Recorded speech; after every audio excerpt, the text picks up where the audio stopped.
Hello everyone, and welcome back to Coffee Talk with Karen B. Happy Moonday. It's another fine Moonday. Yes, it is. And it's so wonderful to be here with all you bright, wonderful people of conscience on the plane.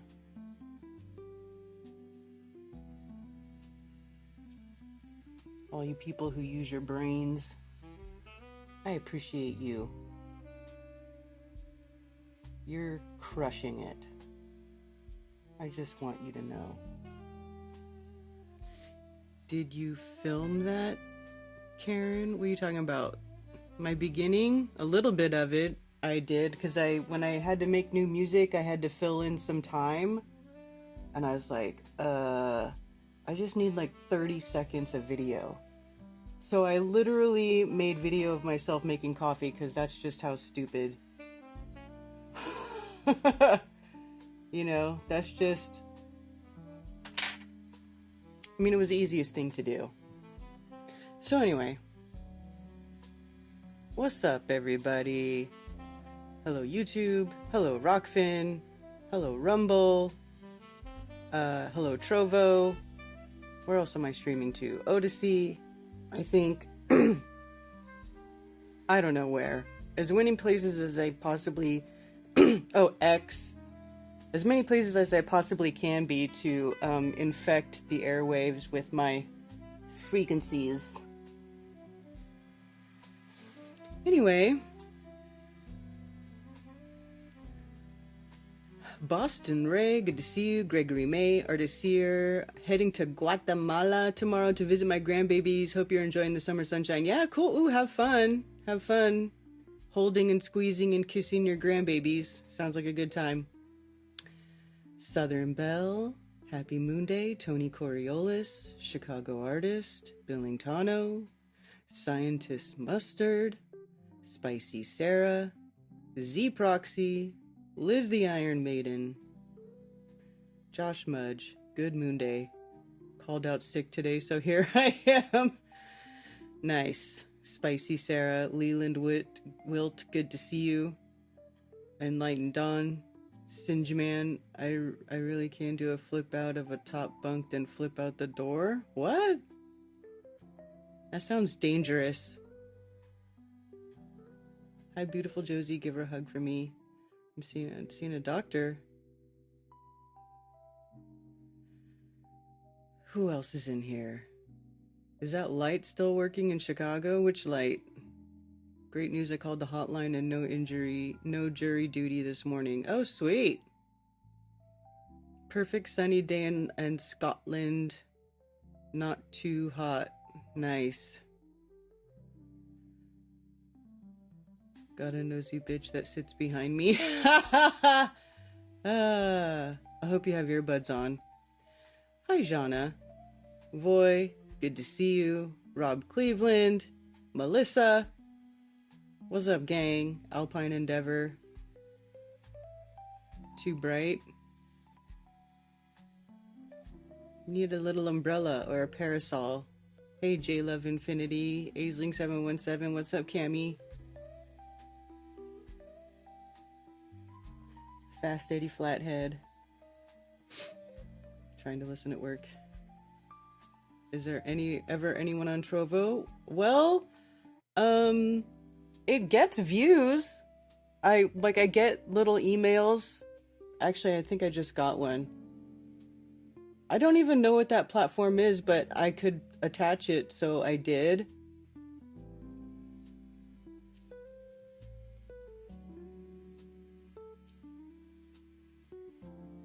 I don't have any chatters.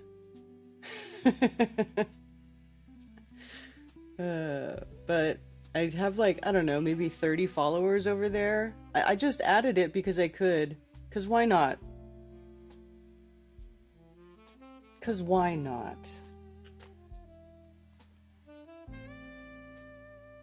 Watching you put on your makeup from Pasadena, Texas. All right. Well, let's get started, shall we? Let's get started. I don't know.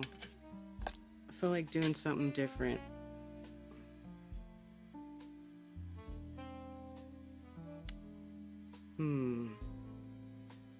What color am I wearing? Black. I could just do purple. Or green. Green and black. Or purple and black. With this pink color. You know what? Let's go for that purple. Let's do this. Purple.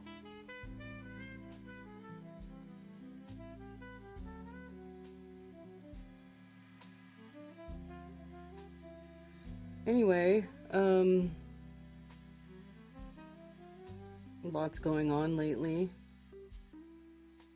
right?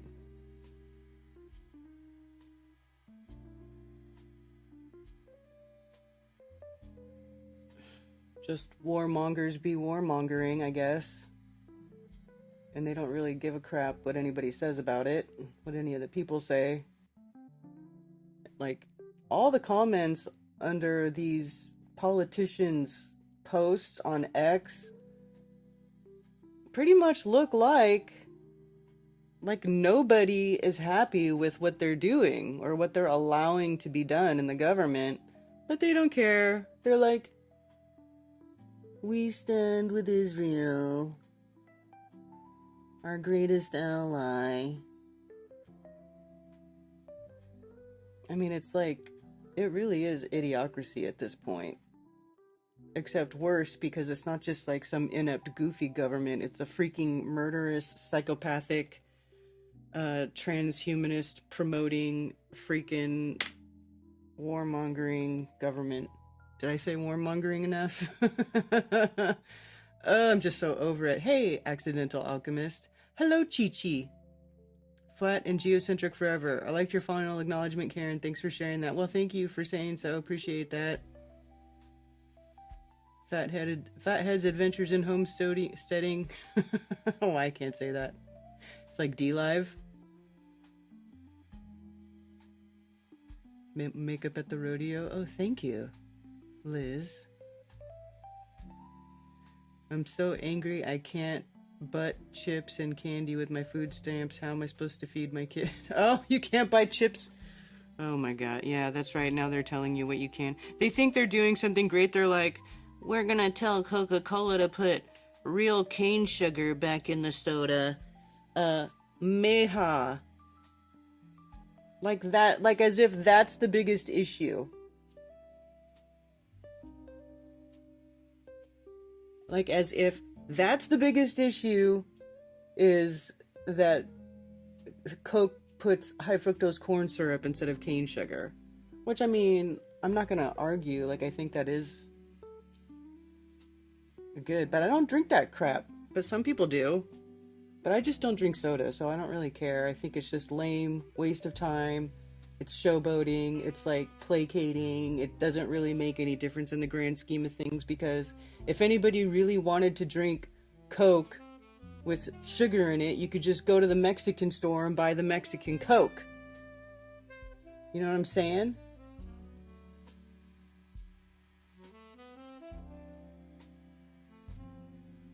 Anyway, whatever.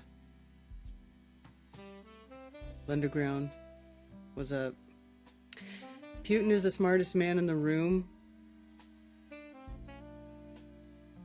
90-year-old lady arrested for posting anti-killing babies. That's insane. Ben Carablo. Idiocracy would be an upgrade. That's what I'm saying, my dude. It would be, at this point.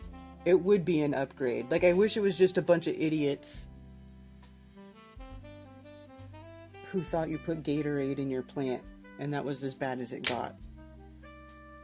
But no, they actually, like, murder, death, kill people all the time. They don't do anything that helps us. But here's the good news, is you're all aware of it, so you know how to make better choices in life. You know what you got to do to avoid their poisons, or to try to detox from their poisons. So, I mean, there's that. It's just so tiresome. It's oh so tiresome.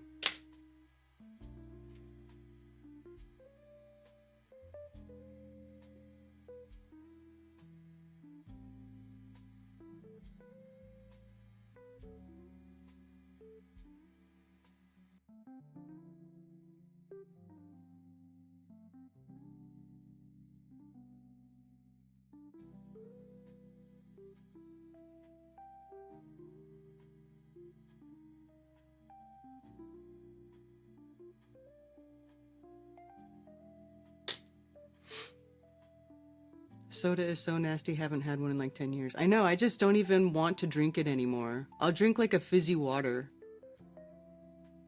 Mark Sargent is life past 7, Bob Nodell was 33, Ken Wheeler 33, and 7s are the ones who should be in charge of all knowledge. Well, I don't know about Ken Wheeler being in charge of all knowledge.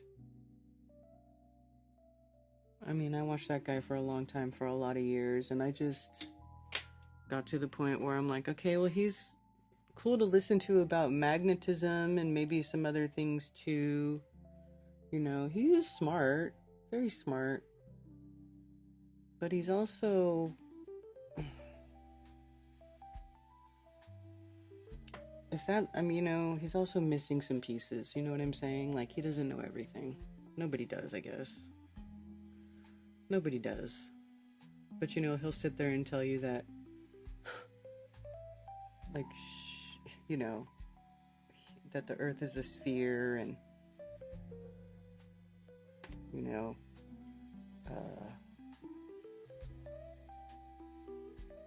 the universe is flat. He, you know, perpetuates that nonsense. It's like, you know, and he criticizes, you know, mainstream academia and stuff. But you can't question that, my dude? You can't question that? Well, like, what's going on there? I think he just does it so he can keep all his subscribers on his YouTube. So, whatever.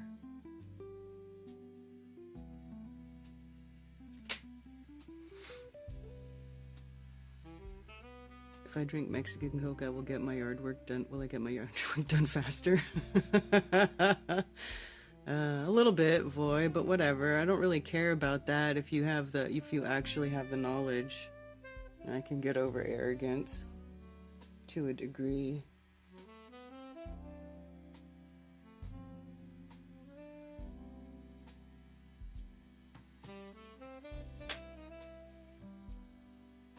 I just think he's rude. You know, because I emailed him and I was like, telling him me and Cammie wanted to talk about magnetism, and he's like, I don't know anything about flat earth. And I was like, I didn't ask you to talk about flat earth. It just,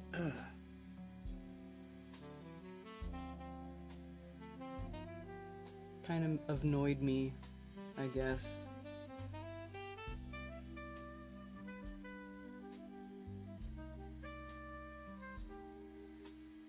I still like Ken, I guess. I do watch his live streams once in a while. Actually, I was watching it last night? And I saw Run Boston Bear in there.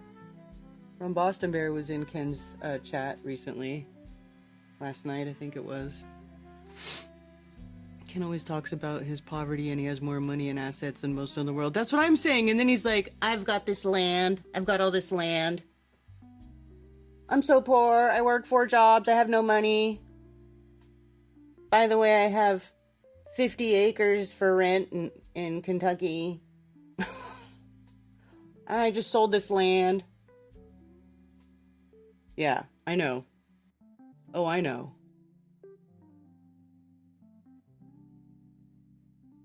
Gave his parents the house in Florida. You know, doing good enough, he just gave his parents a house.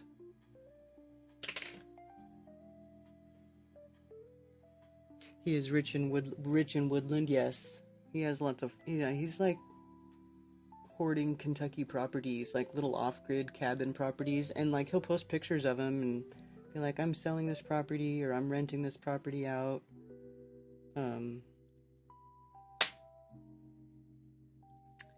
And you know, they're pretty places. They're really pretty. So anyway, yeah.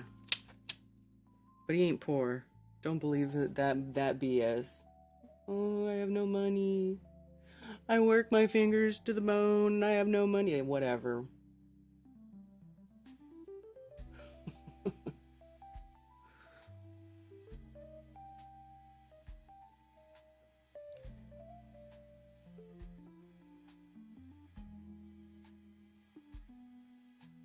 They're selling Mexican Coke at Kroger and Ralph's. There you go.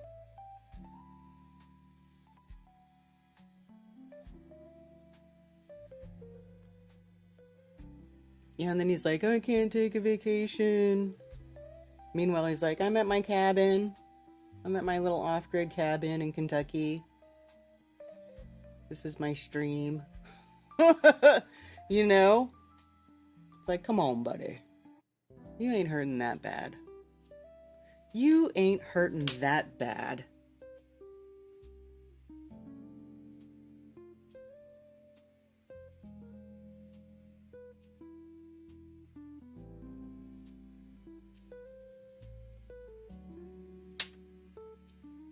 Isn't Ken like your dude, or is this a different dude? Ken, I'm talking about Ken Wheeler on YouTube. That guy is not my dude. My dude is Ted. Ted is my dude.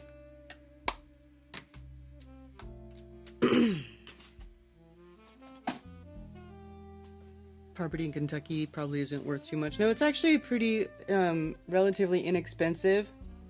But still, don't act like you're poor when you're, like, trading properties.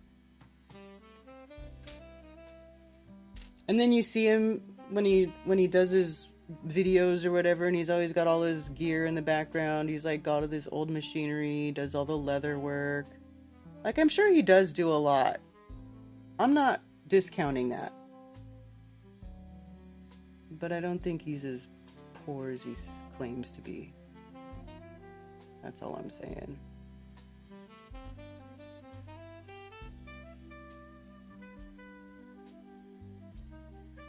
He makes cool leather stuff. He was making leather bikinis, and there for a minute I was like, I want a leather bikini. But I didn't have money for one.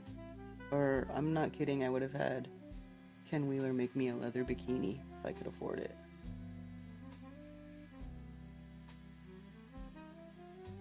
How hot would that be?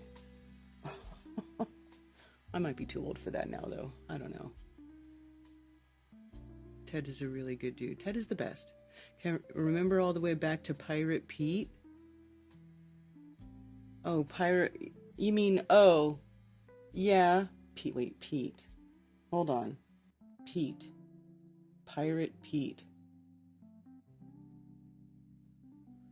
Pirate Pete.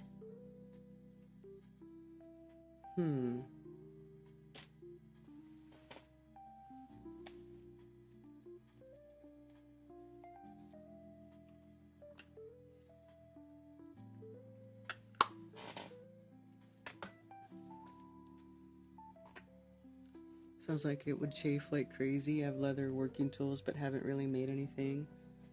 Well, bikini top, a leather top would be fine. I think he was making it out of, I forget what kind of leather he was making them out of, but they were like, he said they were soft. Like it was a softer type of leather.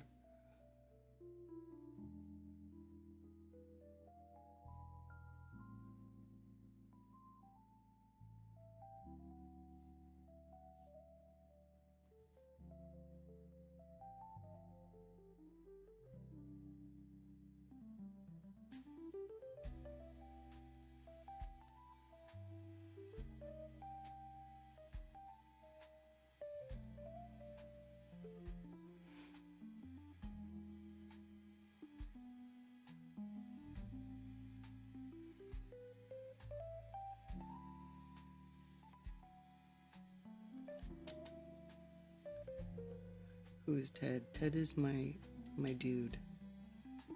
It's my man.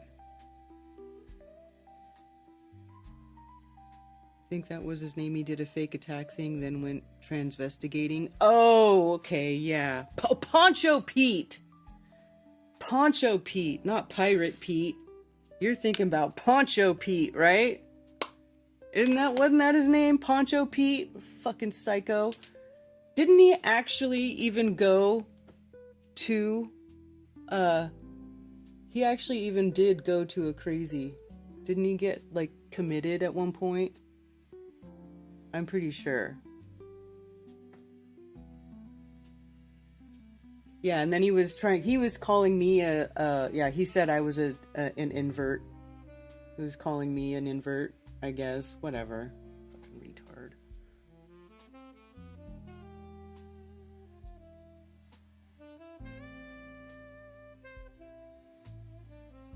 Yeah, you're thinking about Poncho Pete.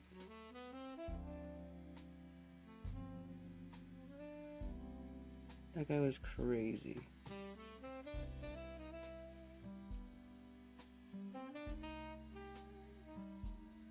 Probably still is crazy.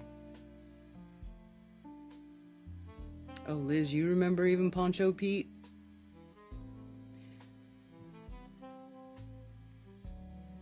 Heard that very soft leather involves a process with pee. Gross. It was my 9th anniversary at the weekend. Being a flat earther. 2016 was a big year for me.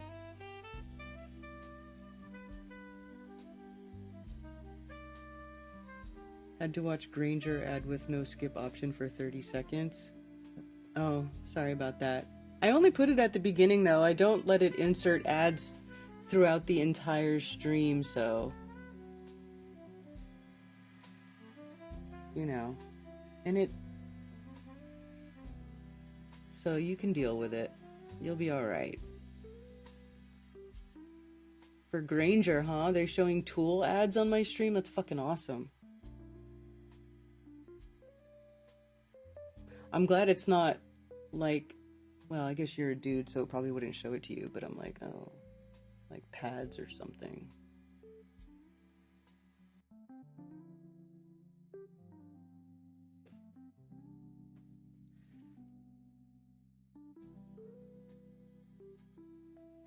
Ted won't forget it again. It's cool. He might show up at some point. He's at work right now. But sometimes on his break, he'll show up and chat.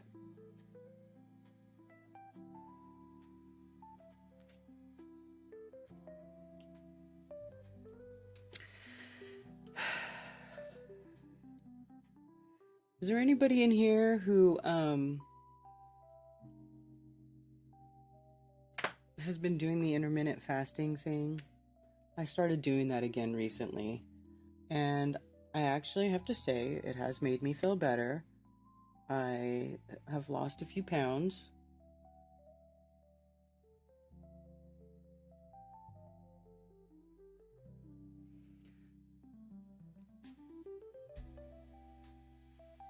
And I made my eating window is between 1 p.m. and 7 p.m. is when all my calories get consumed.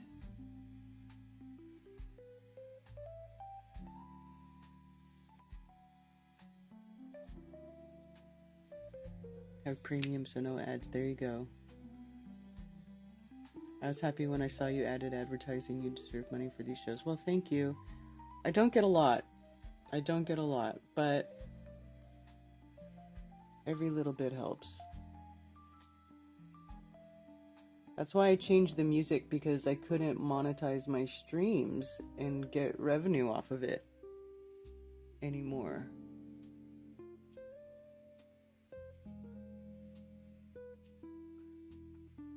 Because the music was copyrighted, and it's stupid because they take all your revenue, even if you just use a little the music. You know, it's like, well, the music isn't playing the whole freaking time. Anyway, whatever.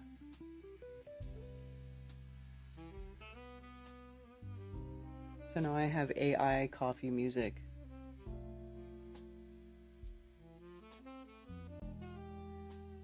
And like today when I was listening to it in the beginning, I could hear like a few wonky like key strokes on the piano. I'm like, that sounds a little wonky. Like, I guess that's how you can tell it's AI.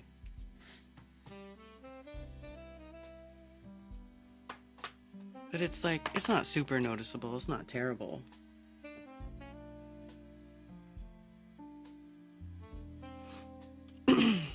but it's there. I intermittent fast all the time. I genuinely eat once or twice a day. Yeah. Food pyramid we were forced to follow made us soft and weak. Fasting is the way. Yeah, see, I got away from that. I even started drinking black coffee again because I like coffee with half and half. But that, breaks the fast. Even if you don't eat, you're consuming calories.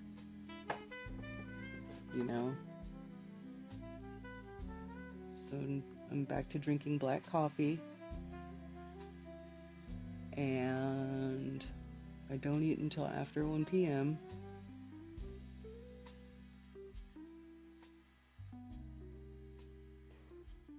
I'm usually done eating by 6:30 though. Although last night I was enjoying a hard kombucha a little bit past 7 because I opened it too close to 7 and I didn't finish it before, but oh well. It was only a few minutes.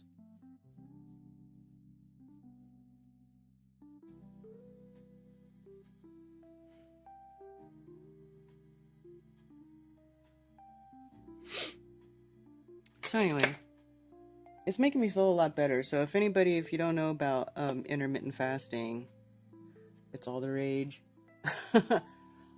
And I like it because, you don't really have to worry about, you don't really have to change what you eat. It's just when. And it helps a lot.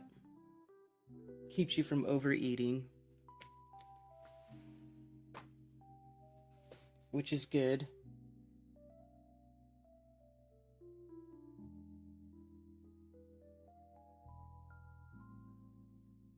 It's nice to have a clean kitchen for 18 hours. Well, I'm not saying my kitchen's clean for 18 hours. Don't get... I have 2 teenagers, so no, that's not what I'm saying. But I guess if you live alone, that would probably be the case.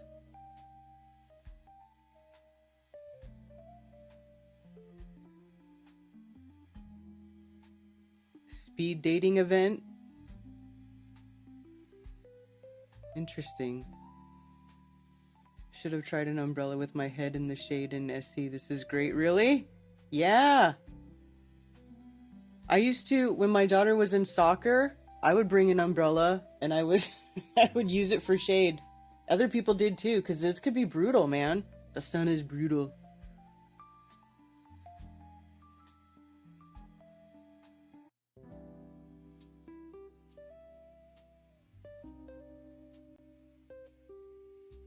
Oh, let's see. Anybody chatting over here? No? Okay. Anyway, so, yeah, like somebody else brought up earlier, that whole final acknowledgement thing that I did, it really got me looking at more of the older texts and looking into them, and really it just comes down to a lot of the same the arguments haven't really changed very much over the last 100 or so years, 120 years, however long it's been. So, and I find a lot of the writing still relevant today. They may not be 100% correct. Like even the one I read and put in that video it might not be 100% correct, but I think it's very close. I do think it's very close. So I've been having I've been spending a lot of time going back and trying to download, find all of these little essays and stuff, because they would do weekly publications of something called The Earth. And there's a couple that are mentioned in that particular, in that book that I can't find. So I find it interesting that it's like these certain issues are like not available, or like I can't find them. I don't know where they are. I've looked in multiple archives, like archive.org has some of them, but they don't have the specific. This is the specific volume 1, number 4 and 5, or it says volume 1 or volume I, numbers 4 and 5, published in 1900, and I can't find those specific those specific ones.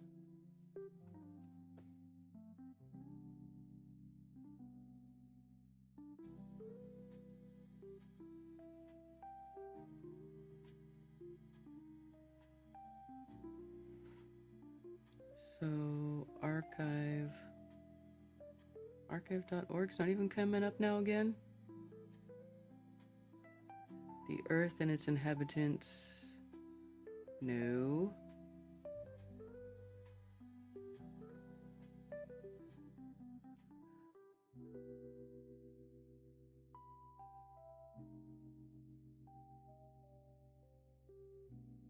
Ebook Mother Earth. Yeah.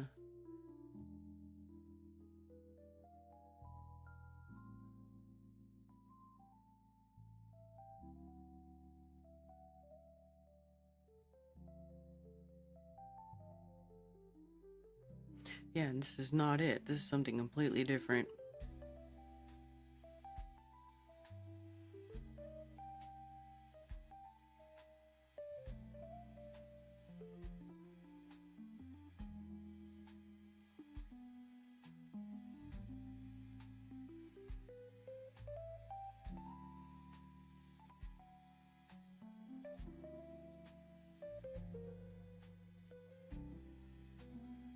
We should have taken umbrellas to the rodeo. Liz, I know.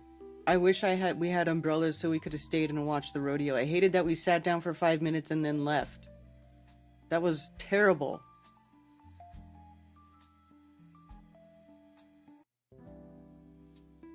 Eating just once a day with maybe a snack just makes cooking and planning and grocery shopping so much easier, yeah. I couldn't do that debate with it being face-to-face. I would want the option to punch my opponent if they get annoying.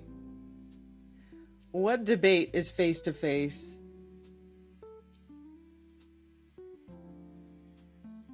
Are you talking about the one that Will Duffy wants the flat earthers to show up to? Such a green stomach this morning. Food is my enemy. Oh, I'm sorry, Cammy. Hey, Zach.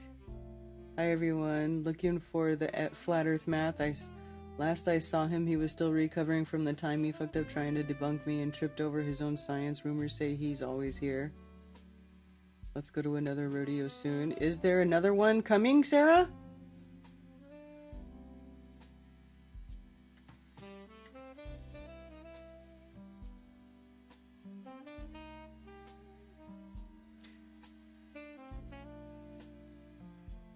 So here are the ones that they have on archive.org.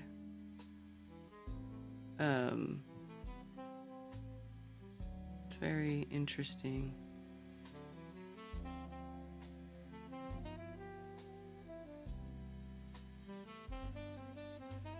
A live astronomer sitting on the flat Earth.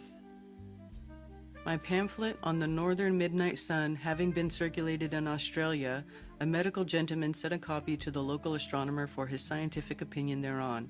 I give his letter and the astronomer's reply just as they are written. Bad health has prevented me attending to this matter earlier, except so far as to answer the letter of the medical correspondent and send him further literature. Perth, Western Australia. Dear Sir, a short time ago I came across the enclosed brochure referring to a well-known subject, the true shape of the Earth. Knowing nothing of the scientific aspects of the question, I forwarded the paper to the government astronomer of this colony. His reply, I also enclose. Yours truly, J.A. Langdon. This is from Albert Smith.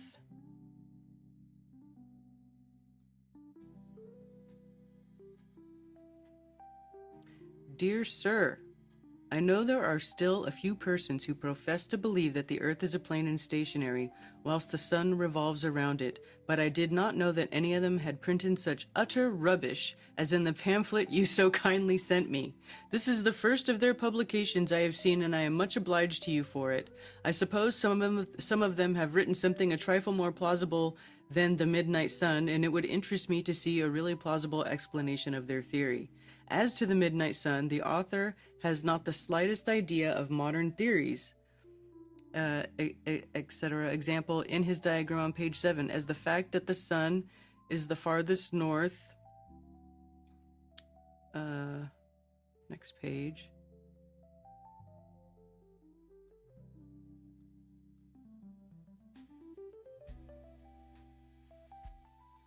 I want it flip.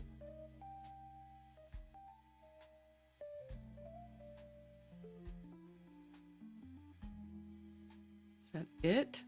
Come on, you're not gonna let me finish that? Oh, you're kidding me. Or is it over here? Continued over here. Let's see.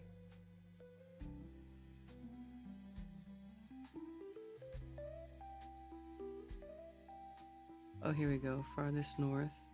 Here we go. North, okay, the farthest north declination passes overhead at the Tropic of Cancer, and according to accepted theory, overhead means a continuation of a line joining the observing station with the Earth's center.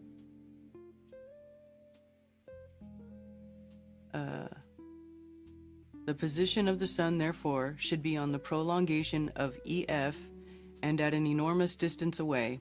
Placed thus, that becomes what becomes of the difficulty of seeing it from M in a direction somewhat resembling MQ. So, the position of the sun, therefore, should be on a prolongation of EF.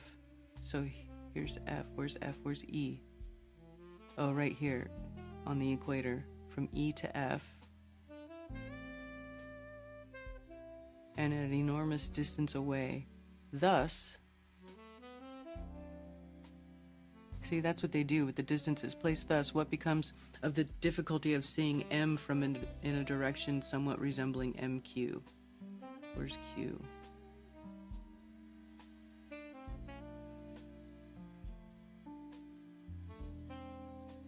Where is Q on this? ML, MR.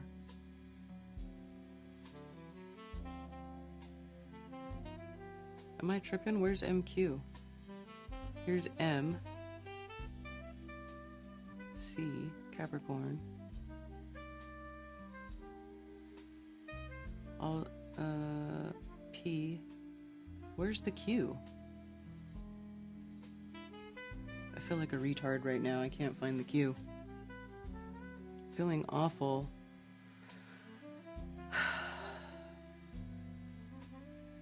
Tell us how you really feel about Duffy and don't hold back this time.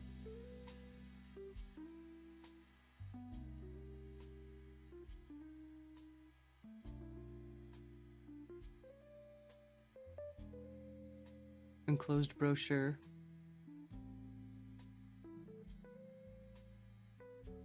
Rico's still playing the wrong promo. Why? Is he okay? I just don't think he's okay. I'm just gonna say. I just don't think he is. I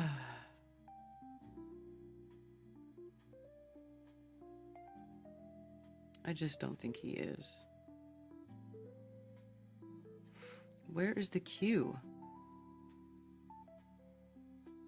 O, equator, EMLP.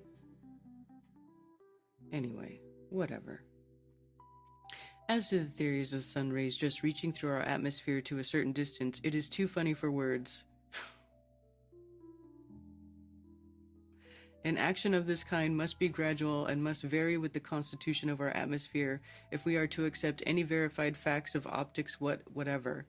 In this case, the length of each day will be determined by the state of the atmosphere. Besides, apply the simplest mathematics to the case. On page 9, suppose the sun is running around the inner circle ORQ. OR. Is this supposed to be Q? Because that looks like a G. I'm so annoyed right now with this. I'm almost sorry I started reading it.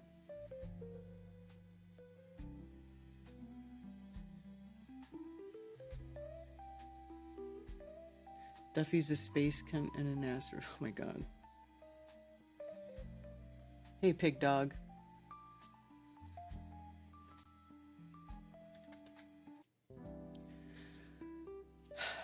Let me open my phones before I forget.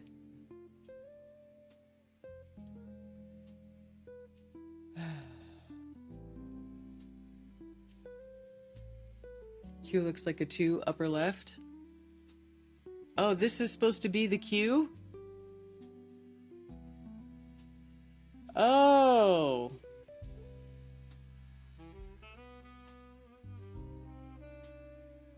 It looks like a 2.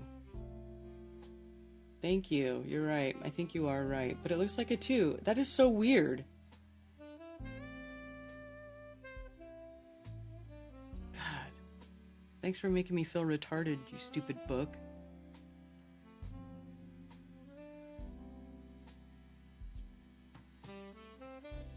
ORQ. Okay, so that helps. So ORQ.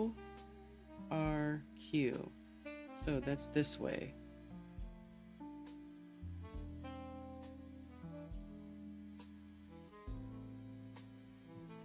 Oh my god, I don't even want to keep reading this anymore. It hurts my head.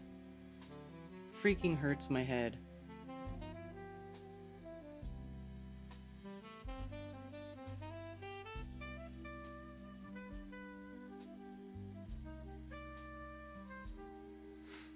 I have to look at this later because it's hurting my head right now. Cursive uppercase Q. Yeah, I think it is, Jana. I forgot cursive.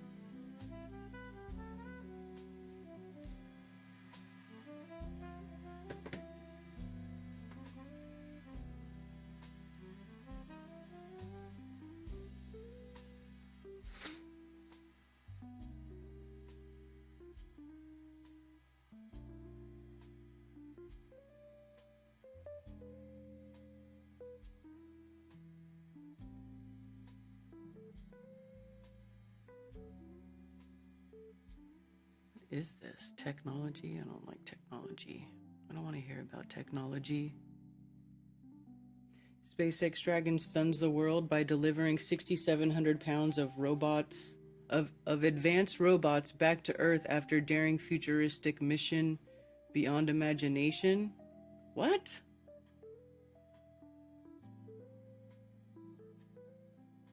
What's this nonsense?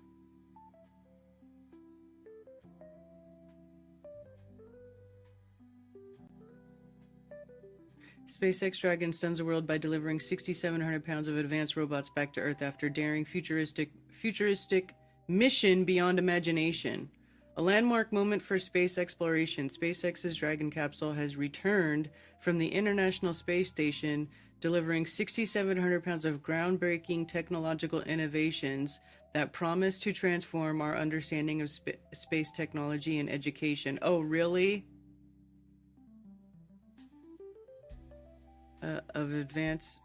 Bringing back 6,700 pounds of advanced technological gear. I don't get it. Did they make that stuff up on the ISS and they brought it back? Where did it come from? This mission represents a significant collaboration between NASA and commercial spaceflight companies, highlighting the potential for future space exploration. The equipment brought back by Dragon is poised to transform our understanding of space. Okay, you keep saying the same thing over and over. This is where sometimes I feel like these things are written by AI. It's so wordy and it's not saying anything new in like 2 paragraphs. One of the notable experiments aboard the Dragon capsule was a multi-purpose International Space Station experiment. This project aimed to test the resilience of various materials in the harsh environment of space. What do you mean? Just make it out of whatever the ISS is made out of, because that shit's been up there for like 30 years and it's still fine. So don't you already know what can stand up to the harsh conditions of space? Oh my god. Oh my god. How many millions of dollars do they say that they spend doing this crap? By exposing samples of radiation shielding, solar sail coating, ceramic composites, and specialty resins to the extreme conditions of space, scientists sought to understand their durability.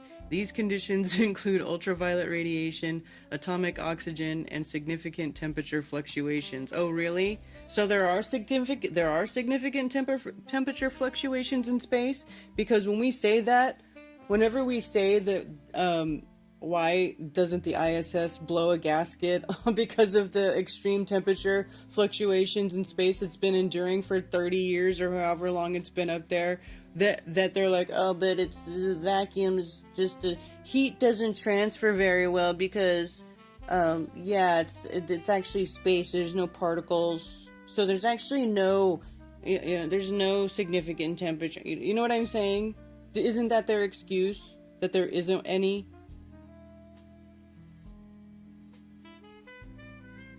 So I just feel like this is just more BS, obviously. I mean, all you bright people already know that because of, because we're all been aware of this stuff for a long time. But even when you start getting into it and reading it, even if you pay attention to this stuff and you believe that they're doing what they say they're doing, wouldn't you be wondering, like, how do they not already know? With all of the satellites and supposed telescopes that are out in space, taking deep space pictures and passing by Jupiter and orbiting Mars and all this crap that they're supposedly already doing with the rover on Mars, they don't know how things react in space now. Now they gotta, get 6,700 pounds of stuff from the ISS with SpaceX so that they can learn their groundbreaking innovations, their groundbreaking studies. Like, haven't they should be doing this already. Good morning.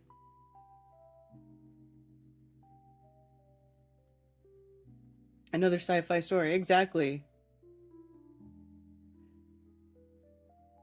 Can be transported? Yeah, I don't know.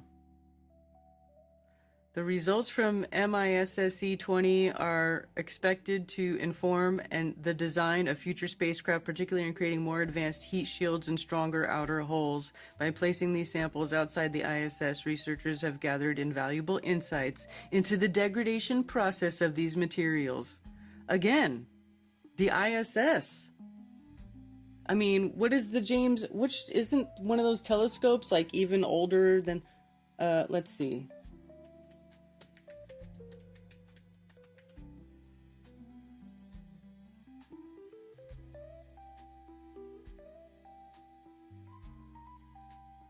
(1996 to 2002). Did the James Webb Telescope die finally, or is it still going?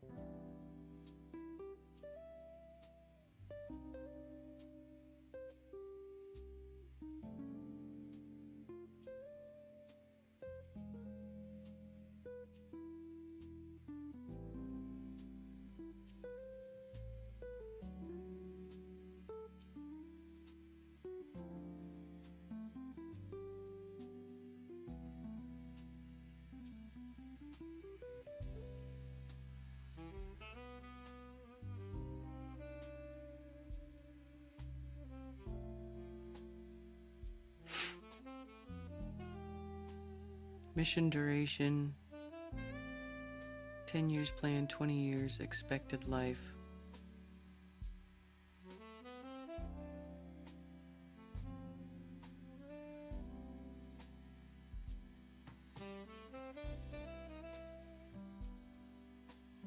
Launch date, December 21. Wait, did they do it again? I don't get it. Anyway, whatever. Whatever. So much bullshit. Tentacle-armed robots make their mark. Another impressive innovation that returned with the Dragon is the Astro Bee Reach robotic system. This project combined NASA's Astro Bee free-flying robots with tentacle-like arms that feature adhesive pads. These advanced robots demonstrated their capability in microgravity in a microgravity environment by skillfully manipulating objects of various shapes and textures. Oh, really? Do they have video of them doing this on their little spacewalk? Don't they record all this spacewalk? Let's see. I want to see if they have it. Videos.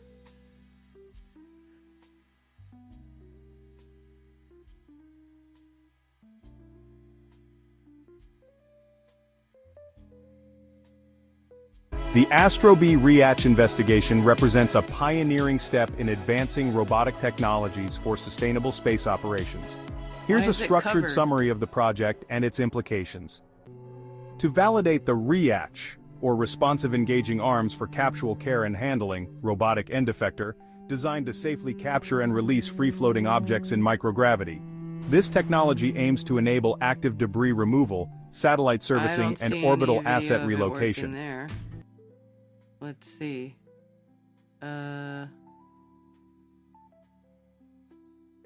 Tentacle robot.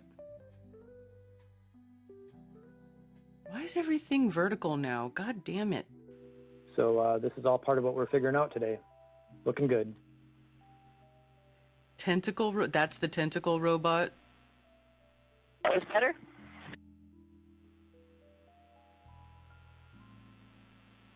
So it's a black cube that grabs another black cube? There we go, Sonny.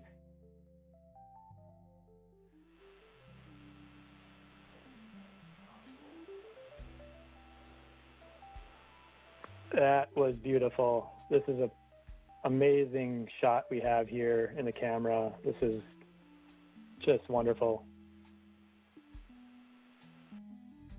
Why does her hair look so ridiculous? So this is all part of what we're figuring out today. Looking good. We're going to try and get Astrobee to approach it. If it misses, that's okay. So this is all part of what we're figuring out today. Looking good. Why would it miss? She's literally holding it right in front of the stupid thing. She pushed it in there. What do you mean if it misses? Oof.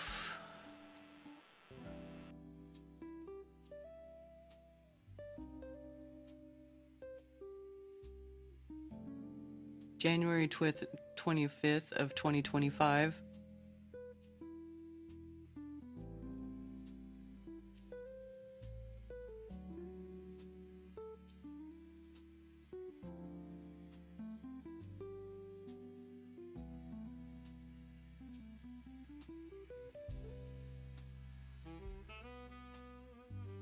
So here's a computer simulation. Okay, well, screw that.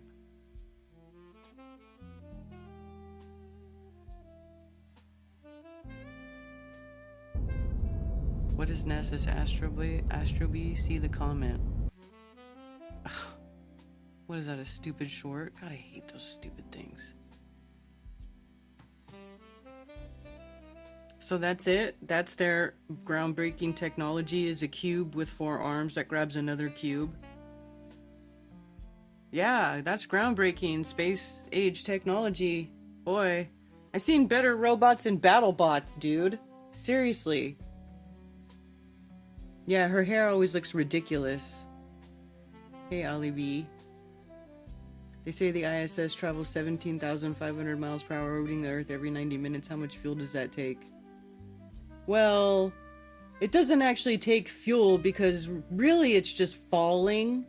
It's actually falling towards Earth, but it's falling at a rate where Earth is turning and getting out from under it just in time that it just keeps falling around Earth perpetually.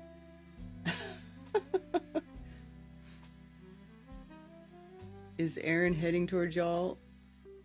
Hurricane party in Hatteras? On the multiverse theory? I mean, I don't know.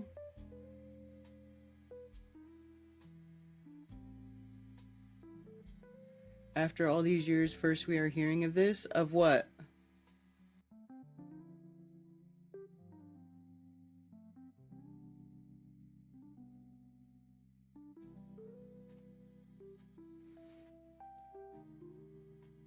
NASA lost the technology to go to the moon, so they're trying to figure out how to go there 56 years later.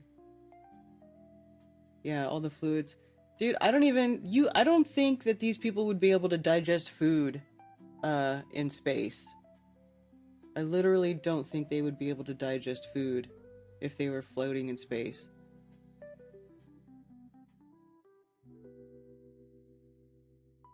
If my hair looks like that in space, I know, I would put it back. I would put it back. Hey, Dugmar, thank you for the super chat. Her hair reminds me of Cameron Diaz, and there's something about Mary all the dudes Maybe hooker. Oh my god! Gross. Gross. I know what you're talking about. Is that 1 or 2 cans of Aquanet? I know. The Korean satellite. Well, there's a tracker. Let's see. ISS tracker.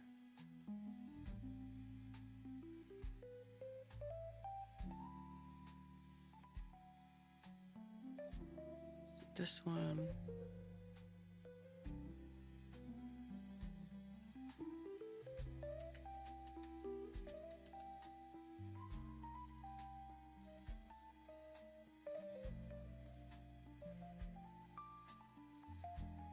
Or is this just for this ISS space station tracker? No, that's not the one that I was looking for. I want to say it's like track the ISS, or is this ISS tracker?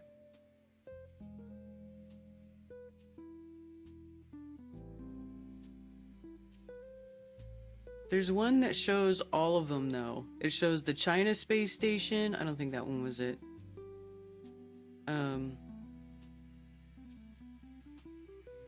Spot the station. No. Where'd the one go that I used to always use?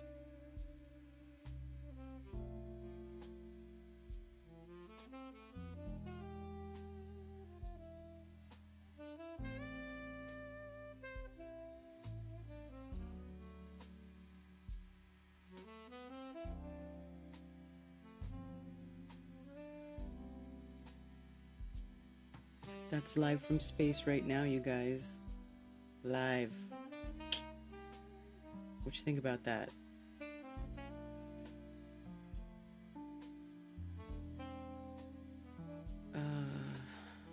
Let's see. That's not the one. Let me see.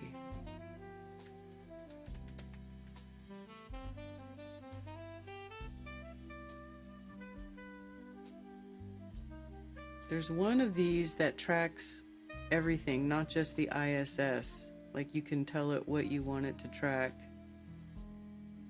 and it'll show you everything. Boy, they got a lot more ISS tracker stuff going now than they used to, don't they? I feel like this is more than there used to be. I don't remember seeing this much ISS tracker crap before. Or was it always like this? I feel like some of this is new. ISS info, that's not the one.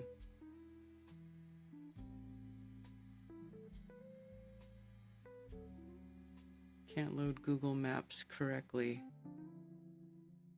I think that's it.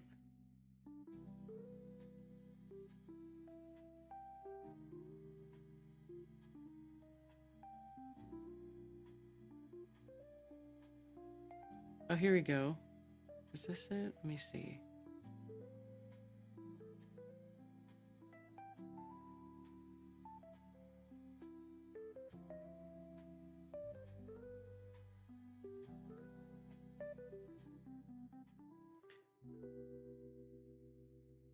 So this is the ISS, and the other one...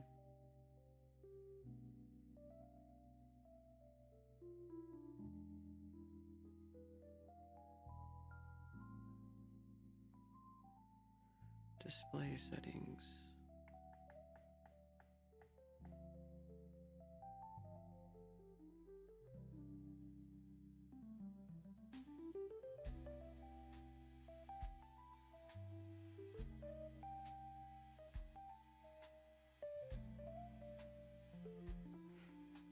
Huh. Why can't I find that one before that I used to use before that would show you all kinds of stuff? It would show you let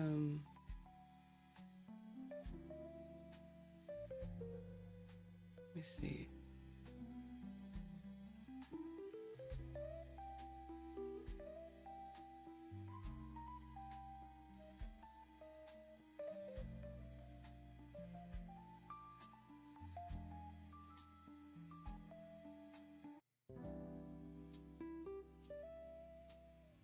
Unless they changed the way it looked.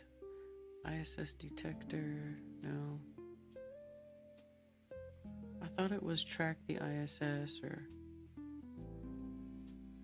IS. That's weird.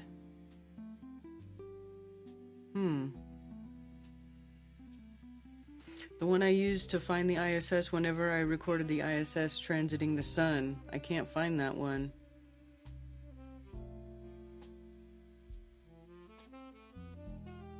Unless they just changed the way it looked.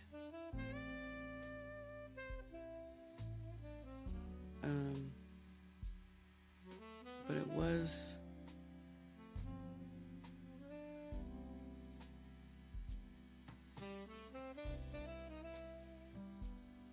New satellites. Okay, so let's see.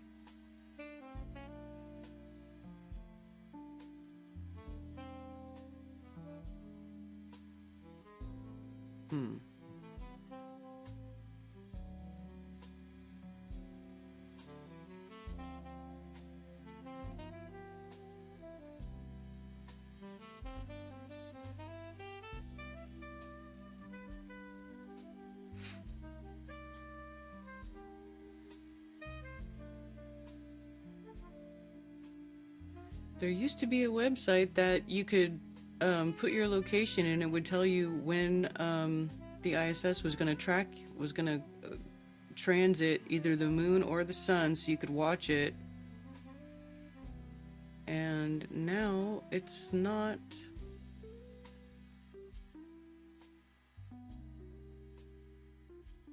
Weird.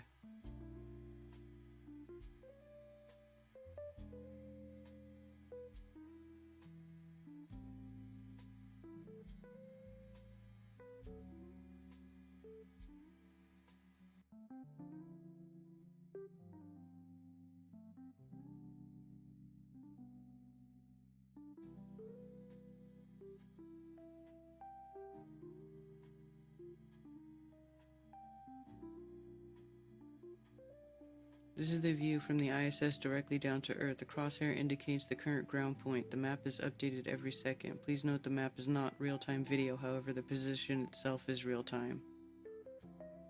Okay.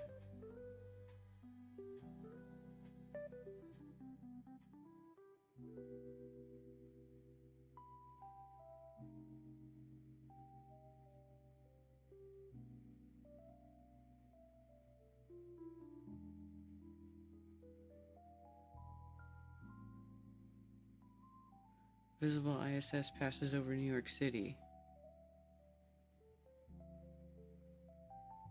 Interesting.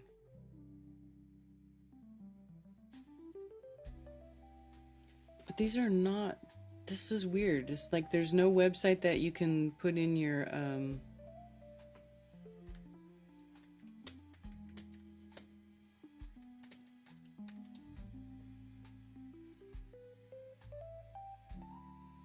Space Station Finder.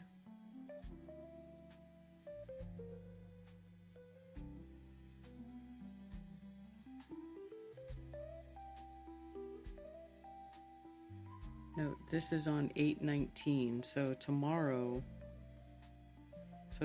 evening, or tomorrow morning at 5:07:50 a.m.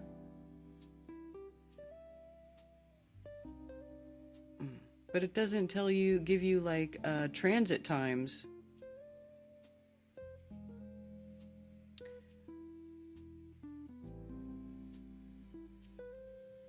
That's so weird. There used to be a way to find the actual transit time from your location, and it would give it to you like weeks in advance. And it's not, I can't find it now.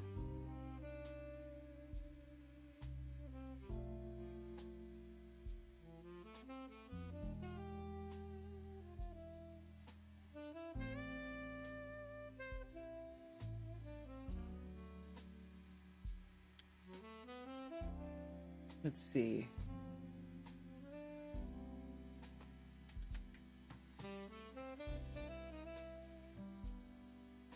I wonder why.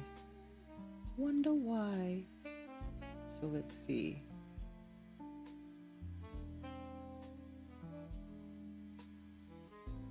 Latitude we'll do.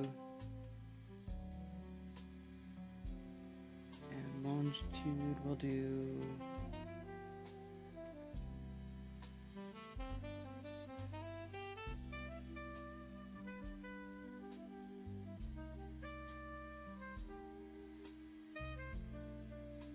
Next will be, actually, wow, tomorrow morning is the first visible Great Pass, then August 21st, August 22nd, and then August 23rd, 3:25 a.m.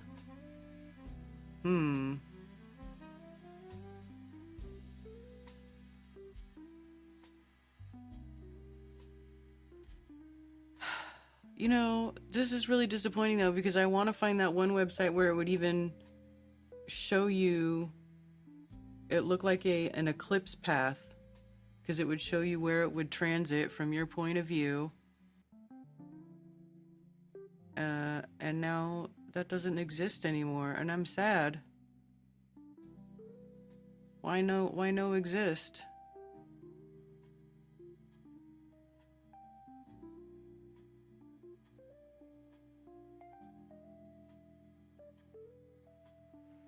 It actually worked too, because like I said, I recorded the ISS transit the sun one day. That was crazy. But I would like to do it again, because right when it was transiting, I was moving the camera, because it's not exact to the second, but it was right about the transit. It happened and I recorded it. So interesting.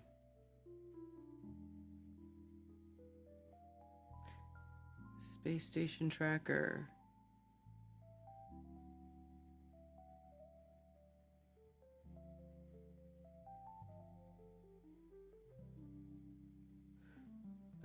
Let me see. Maybe it's ISS Transit Finder. Maybe that's what I'm missing. Transit Finder. This is it. This be it. Okay. Transitfinder.com. Transit-finder.com. That's what it was. I could not remember. Please forgive me. Select from a map. So let's go over here to the United States. We'll pick a place over here.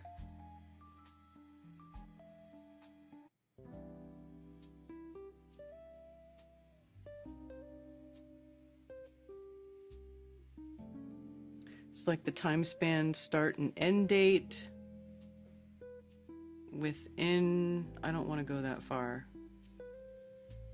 Well, I guess it's fine. Calculate. So here we go. This is what I'm talking about. Oh, I feel so happy now. So here it's showing that they're moon close pass. Moon close pass. You know, so it shows you where it will be in relationship to the object. Sun close pass. See, you would never see that because it would be outshined by the sun. It has to be over the disk of the sun for you to see it. Oh, look at this. A moon transit.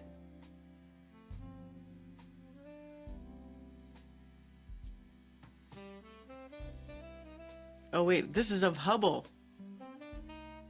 See, and that's Tiangong, not ISS. It tells you different satellites.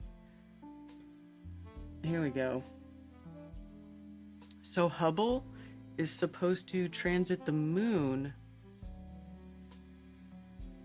Angular size 3.13.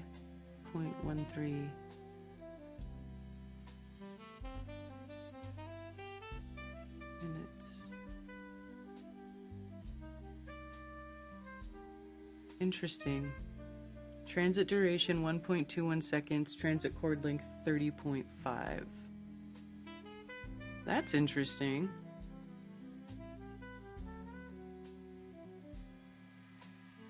And that's from near me. I should try to record that. See if you can record the Hubble on September 3rd of 2025. Anyways.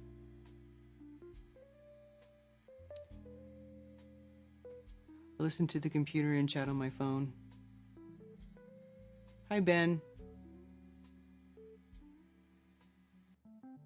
Space weed.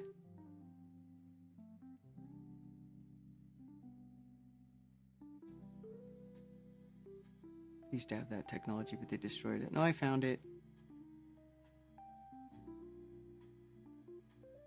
Who's got space weed? Deliberating Dogface was excellent. I like watching that show. I didn't watch the last one on replay yet, but I do like watching. That's one of the few shows I do watch on replay.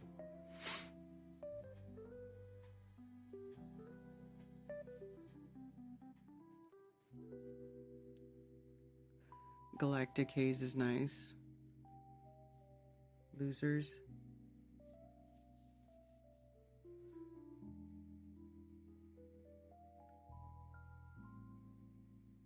I'm sorry, I totally couldn't figure out how to make it work, but it's Transit Finder, not ISS Tracker, it's Transit Finder. But, see, long-term predictions above 2 weeks are approximate, so you kind of have to come back here and check it frequently if you want to find a good transit. But I found one time I saw it where, it was going directly across the sun, and I recorded it. Let's see if I can find it for you. We can play it. It's so funny because I was so upset that I was moving my camera when it happened.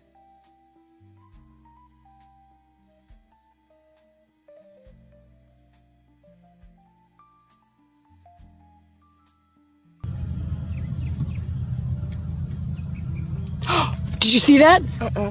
Blink and you miss it.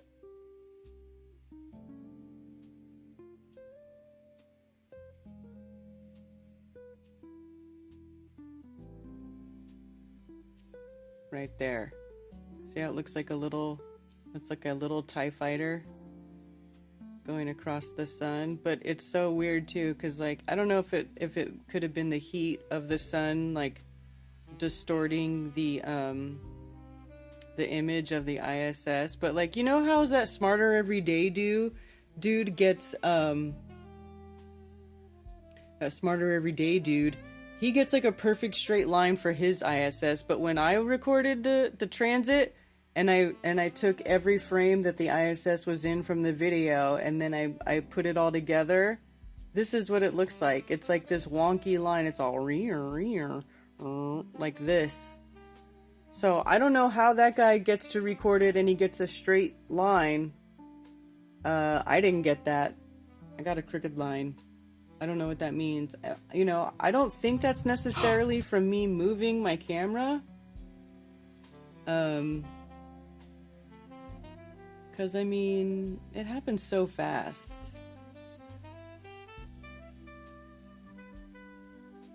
And then when each frame, I took it and I recentered it, you know, on the, I stacked the disk of the sun. So, I don't know. That's why I want to do it again. I want to do it again so that the camera's not moving when I record it.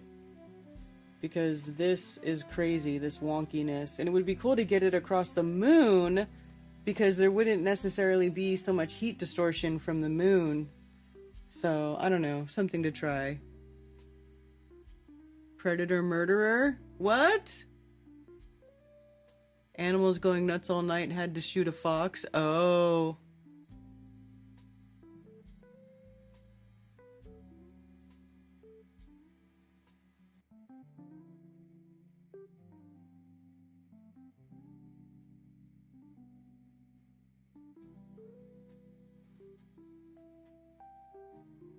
Hello, Earth first, space later. Fox has been being shit for a week, attacking my ducks the night before last. Oh, that sucks. Couldn't store enough water on a space rocket to survive a trip to Mars and live there. I know! All of it is just so ridiculous. All of it is completely ridiculous. Still think we should do a flat earther space station hoax, make it look similar to NASA garbage footage, but claim it's up higher than the ISS and show people Earth is flat. We could probably do it. It doesn't even take that big of a budget to do stuff like that. You have to recycle your piss and drink it over again. Oh, God, that's so gross. That's right, huh? That's what they do with their space station toilet. Something tore all 4 of your ducks. Aw. But they would never go in the coop at night. Aw.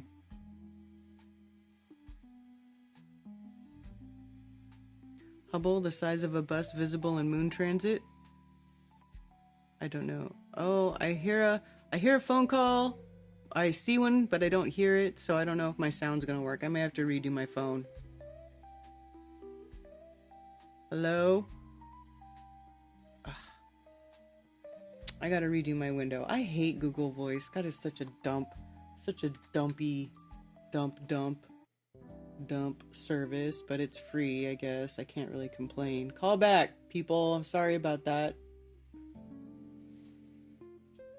I see there's a couple different numbers of people trying to call.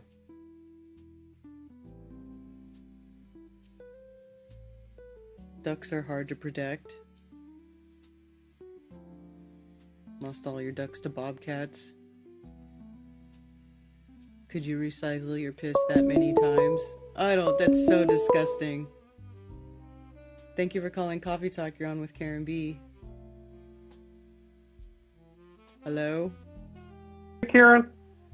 Hi. How are you? Good, how are you? Oh, pretty good. Hey, you're talking about fasting. Uh-huh.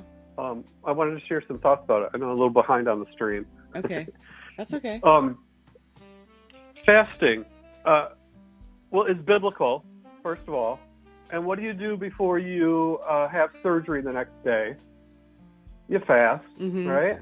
Yeah. When you're having a physical and getting your blood work done, you fast. It resets your body back to base level. Very healthy, very good for your body to give it a break. Your digestive system. Yeah. Yeah. I stopped eating at 7, started at 9:30. I don't know how many hours that is, 13 maybe. Have you watched any videos of people that fast for like 48 to a week, 48 hours to a week? After a while, a few days, they say they don't feel hungry anymore. And after like 3 days, people start having spiritual awakenings, and I've never done it. I want to try it. I don't know if I can do it. I've done a couple. Have you ever done that? Yeah, I've done a couple of 3-day fasts. How was it? It actually was really good. I felt really good when I did them. I always got a big, I've always felt like I had more energy. And it is true, like after the first, 2 days, the first day is the hardest, but then by the end of the second day, it's not so bad. And the third day, you really don't feel hungry. Like sometimes I would feel like I could even keep fasting if I wanted to. Although I didn't really ever go very much past 3 days. Okay. Yeah, I've got to try that sometime. Yeah. That's so cool you did it, huh? How many times in your life? Just once or twice?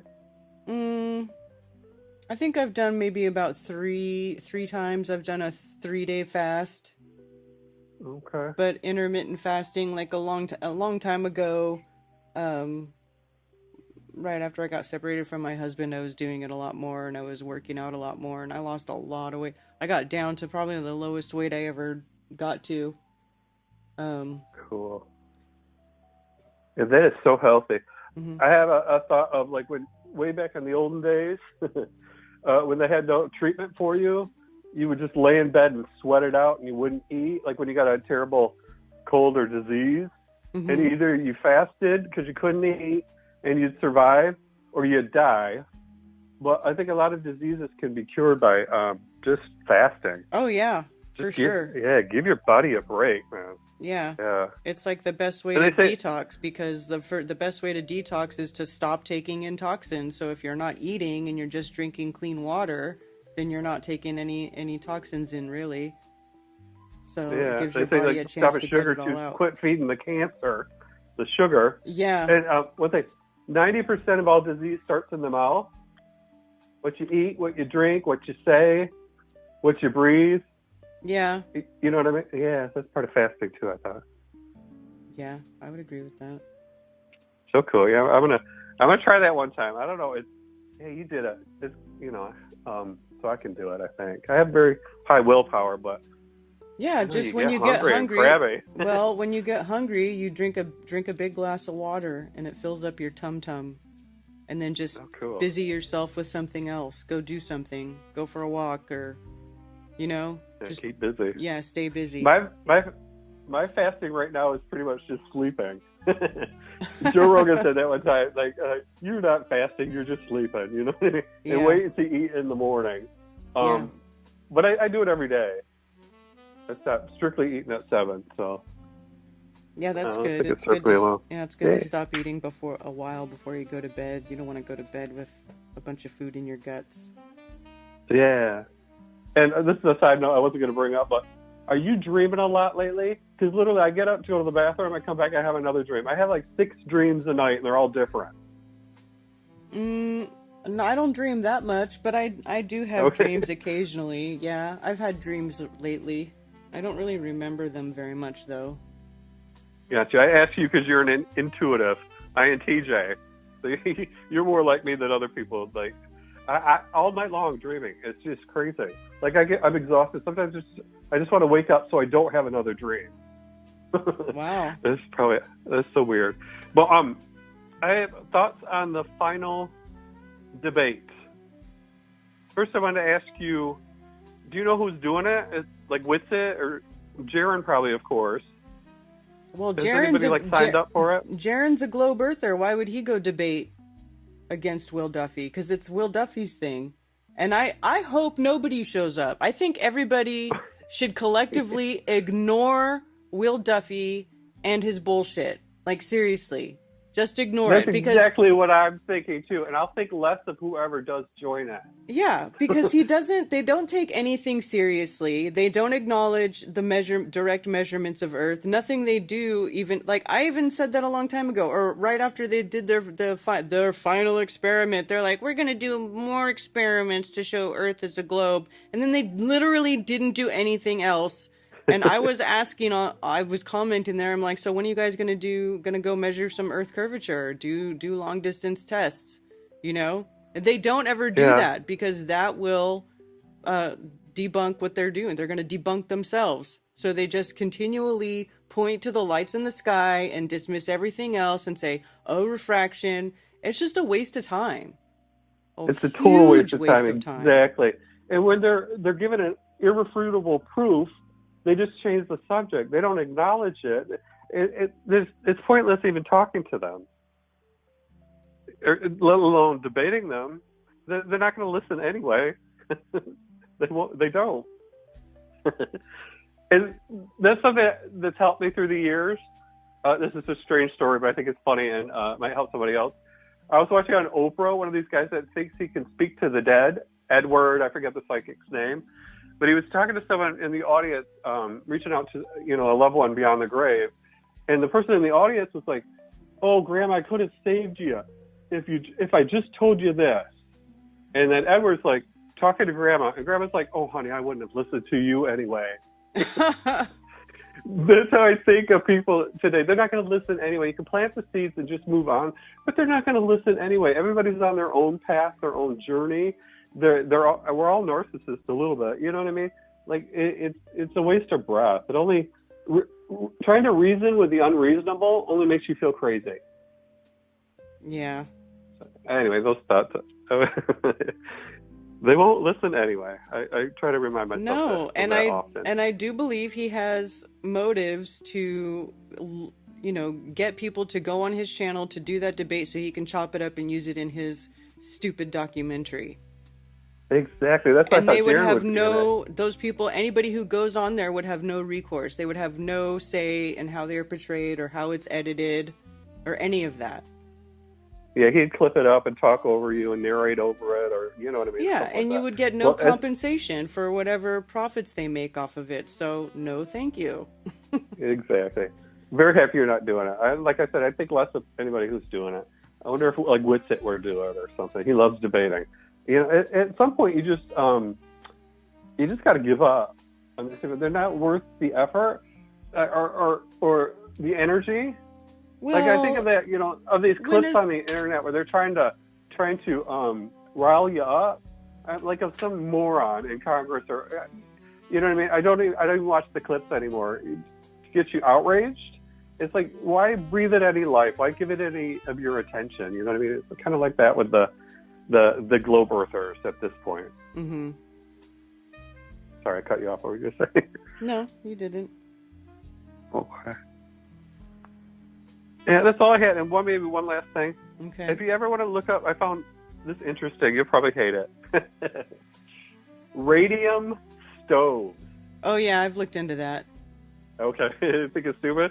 Do you think radium kills all those people? I mean, they use it. I mean, it's highly but there's highly radioactive. It's like probably in very, very small doses, it can be beneficial, but people don't regulate that. So yeah, I think it really was a bad thing, and probably a good thing that those things were taken off of the market.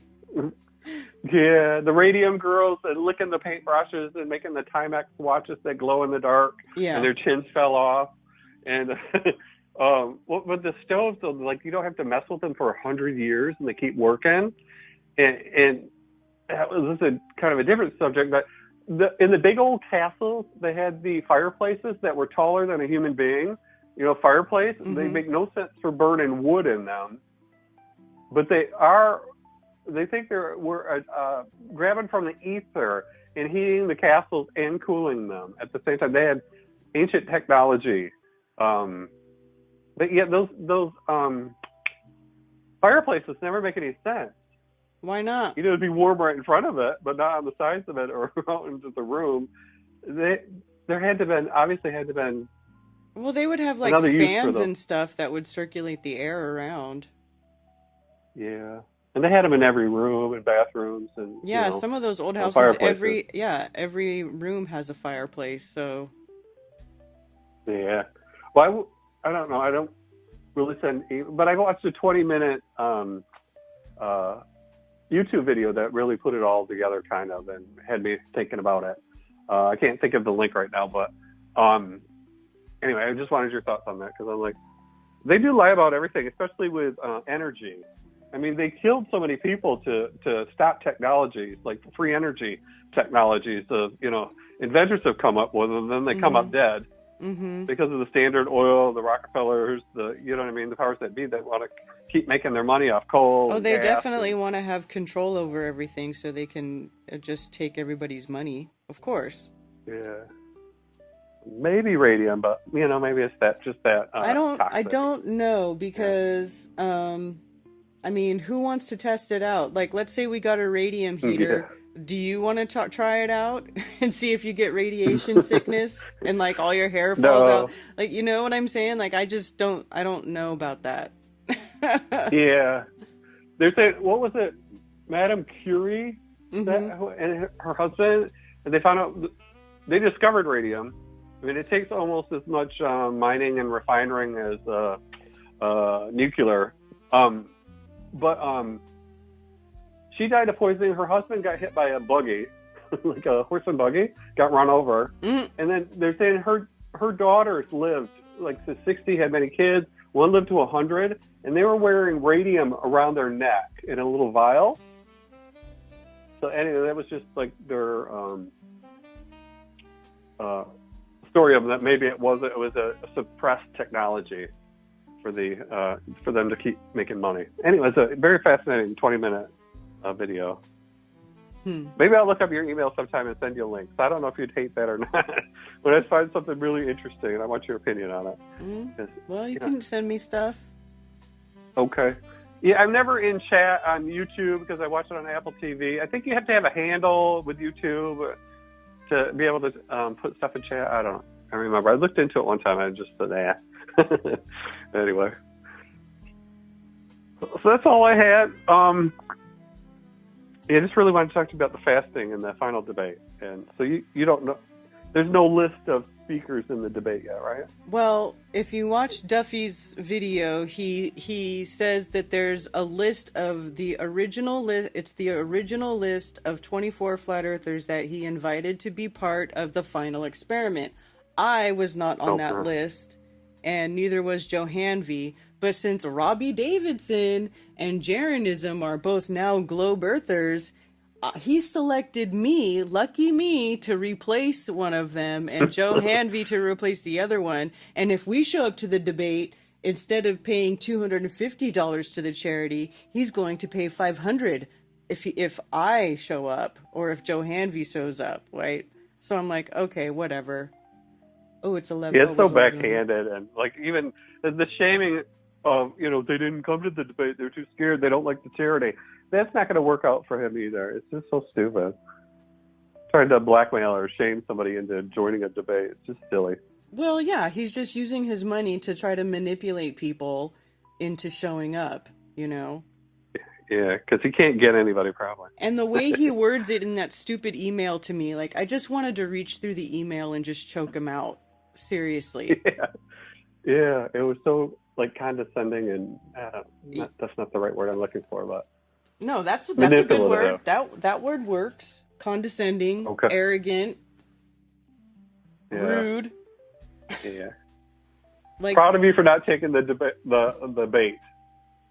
Yeah. About the charity, and the rebuttal was great. I watched you do that too. And what's the book you're reading from? The scientific Zetetic Astronomy by Lady Blount and Albert Smith.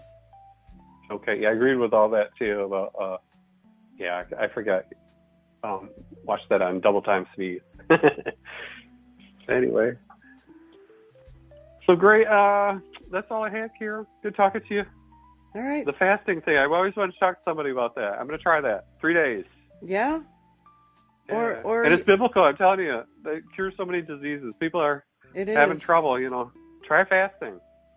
Yeah, and if you can't do 3 days right off the bat, you can start by, you know, slower, or increasing your intermittent fasting time, like decreasing your window of time in which you consume calories. Yeah. And they call it breakfast. Right, exactly. There's ways of breaking the fast, too, that are healthier, too. Mm-hmm. And I always told that to my mother when she had to go into surgery and she did all that fasting. I'm like, well, after you had this terrible surgery, I'm like, now you can change your diet. You know what I mean? You have time away from that food, slowly introduce things that make you feel good, food that you love but that's healthy and that makes you feel good. Mm-hmm. You know, she always had gut problems, and she'd never do it. She'd go right back to eating crap. So nobody listens anyway, Karen. Nope. That's my theory. So anyway, great talking to you. I'll let you go. All right, talk to you later. Have a great day. You too. Bye. Shane says, as of now, no one from Ether Cause cares enough to give Duffy the time and attention, Witsit included. I hope no one goes. Me too.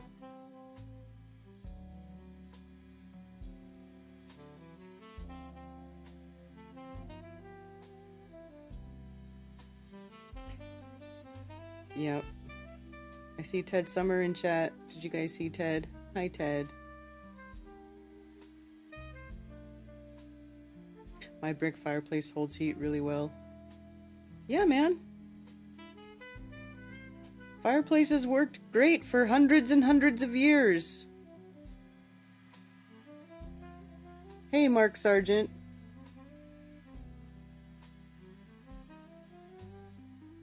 Someone got busted for fraud at the charity. Is that the same charity, though? We can look into that and see if it's the same charity. West Side. You're so funny.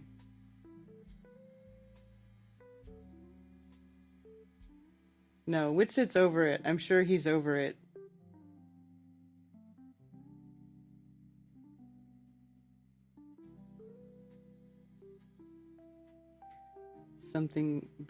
Duffy something bag of dicks. Yeah, that's right. He can eat them. He can eat them. Ben Balderson, because you know about this type of stuff, what do you think about the radium stuff? And radium, I'm thinking that it was probably a good thing that people stopped using it. It probably did work, but let's see, radium is a chemical element with the symbol Ra and the atomic number 88. It is highly radioactive alkaline earth metal discovered by Marie and Pierre Curie in 1898, known for its silvery white appearance. that turns black when exposed to air and has no known biological role, making it toxic and carcinogenic.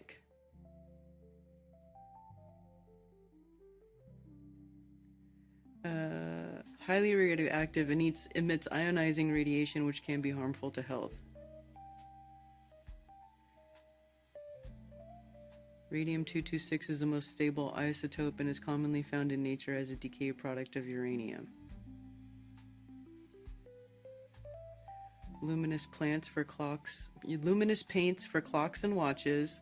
That's where the radium girl thing came, is because they were licking their paintbrushes. And then their faces started to fall apart. Radium should not be fucked with. It throws off ions like mad. See, thank you, Ben. You know, sometimes when science tells you something, it's telling you the truth. It can't all be bullshit. Otherwise, nobody would build anything or make anything or create anything using anything that has to do with science. So obviously some science is telling you the truth, probably most of it. I feel like the only time that they really start getting full of it is when you start talking about the theoretical physics and orbital mechanics and space stuff that has to do with space that they can't actually go and show, and all that stuff. Small dose is good, too much is bad. Yeah, exactly. Maybe if you're hanging out in a salt bath so the ions have somewhere to go.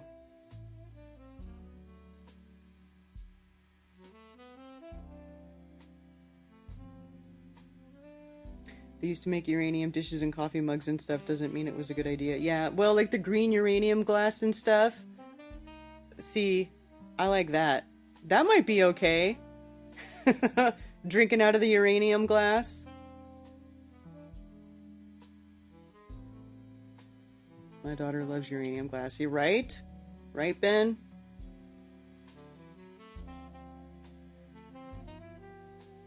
Radium Springs is best known as the location of one of the 7 natural wonders of Georgia, the largest natural spring in the state. Yeah. But I don't think they should be putting high concentrations of it and burning it inside their house.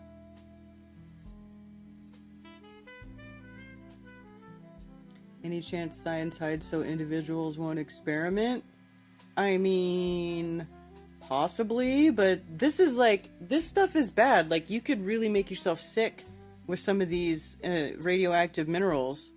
Even in the crystal world, right? In the crystal mineral mining world, there's radioactive minerals, and sometimes people, when they're dealing with radioactive minerals, they use Geiger counters and stuff, and some people don't want those minerals in their house. Me, I might have them in the house. I just wouldn't put it next to my bed or keep it anywhere. Something bad would happen. Thank you for calling Coffee Talk. You're on with Karen B. Hey, Karen B. It's Tony Coriolis. What's up, Tony? Not much. Couple thoughts on stuff today. Just how you were saying, some science is true, like the radium stuff. I actually, weirdly, I kind of remember the one Coffee Talk you did talking about the radium stuff. That was 3/4/24, because that was the day after I got into that car accident. And I just remember I talked a little bit of radium, spitballing on that before I told you I got into the car accident. Oh, wow. Yeah. But yeah, you did bring up everything about it. And I said how Dave Weiss went on with Jack Vale, and he brought up a radium engine that I guess produces helium. And I still haven't confirmed that. But, I mean, very interesting to even hear that. Using radium to produce helium as an engine? That's what I heard on his Jack Vale interview thing. So, yeah, a radium engine produces helium as the exhaust. Well, I don't know. David is not a chemist or a scientist. So. I don't know either, and no hate to him. I just like that it jazzed up. I just like that it stuck in my head because I found it very interesting. And I don't know. Everyone talks airships and everything. This is very interesting. I like thinking about this all. But then, yeah, how you said science is right sometimes, but then it gets loose when you talk about the theoretical stuff, like that multiverse that someone put as a comment earlier. Mm-hmm. I've always been pissed off by the multiverse. it seems so stupid to me. Like in another universe, there's a Karen C and there's a Karen A. You know, everything else is the same, but there's a Karen Q. You know, like just one little thing changes, and like they got that one movie, Everything Everywhere All at Once. I don't know. It was a watchable movie, but just stupid going for that multiverse shit. I've always hated the multiverse, and yeah, that's the kind of science I don't like. Yeah. I mean, yeah, I know. Dealing with one universe is hard enough. Totally. And you know, I just like that. I like people questioning stuff, and you know, even tapping into my thought on that final debate thing. You know, I did honestly, like when they first say it, and it's for charity and all this. I mean, just analyzing the comments on all of his posts, I know there's going to be something surprise to it. He's having the rules kind of loose. As soon as you come up and open your camera and plead your case for it, like, if I went in, I'm kind of into this stuff, it'd be some sort of weird, like, no, what about this? And, he left early, look, a coward, and there's no point to this, okay? They're framing it the way they frame it, and that's what they do. They frame stuff up. And, I mean, they're playing this game, but they only play it the way that they want to frame it. That's how I see it. And, I'm not going to participate in it. I did consider, but there's always got to be something hidden behind it. And I'll watch, but... He can't be trusted. That guy cannot be trusted. I mean, just the amount of turmoil and division that was caused as a result of his shenanigans and him using his money to manipulate people, he just should not be trusted. Should not be trusted. When he first started out, he had an okay attitude and stuff, and then the attitude did totally change. Like, I know you said you don't even follow that Joe Hanby guy too much at all, right? Right, yeah, no, not really. Yeah, and neither do I really, but I've seen him a couple times, and I do think he's got a good attitude. But then there was one Duffy thing where he's like, isn't it true that marijuana is a big part of your life, Duffy, or Joe Hanby? And then he's like, dude, what are you talking about? Kind of thing. Like, who cares if the guy smokes? Why would you even bring that up? Like, it's just weird. Like, ever since then, I've thought of the guy different. Like, what are you doing this for? You're doing this for these Globers on YouTube, which I kind of can't stand. They kind of, I don't know. I just don't like people who stay negative all the time on the internet. Mm-hmm. I get that it's not real life, but doesn't mean you got to go negative just because it's not like real something in front of you. It still kind of does affect you, I think. So just staying positive on it. There is something to that in life, I think. Yeah, you're right. It's better not to let that stuff just fester or bother you too much. Yeah, totally. But even, I mean, okay, I think you said Mark Sargent was here in the chat, and I think Mark is great. Mark could really talk to anyone, and he has his stance, he has his take on stuff, and I think it's totally good. But if Mark chose to join that thing, there would be some kind of weird stuff set up to, like, we got him in the corner now, and blah, blah, like, yeah. The best play is not engaging. By all means. Exactly. Mark would never do that. I can't see Mark even considering that. I do think he could handle it. He really is a smart guy, and he could handle kind of any conversation, I think. But yeah, just the way they frame stuff and just how they operate online, I'm not a fan of it. So yeah, that's why I'm in these areas. Yeah. I agree. Oh, and then, I did want to talk about the fasting stuff. I am not much of a faster, you know, and I do think that a lot of stuff in this world is mental, and maybe it's just me thinking this, but, I woke up, I had one hell of a doozy of a day yesterday, and, so I woke up with a headache today. I didn't even really drink, but then I woke up with a headache, so I just feel like I kind of need to eat something, and then my headache kind of goes away. Is that maybe just my mental thinking that, or maybe do I have a body type that needs? It's my mental trying to make it as though, eating is the right option. I just never really test out the fasting, but I always feel like if I wake up with a headache and I eat something, it kind of goes away. Yeah, I don't know. I mean, there could be some people who probably shouldn't do fasting or can't do fasting because they have something else going on. Maybe they're diabetic or something and they have to monitor their blood sugar and, whatever. Like, it's not going to work for them. Not that that's what your issue is, but, I don't know, And the one guy that just called, he said something about how his mom has a bad gut. I think I don't have the best gut. But also, Balderson, I know I heard from him at one point, there's like a blood type diet, right? Mm-hmm. I've never figured out which one I am in that, and I need to. Now that I mentioned it here, I'm going to re-listen to myself saying it, and I'll actually figure it out. Do you know your blood type?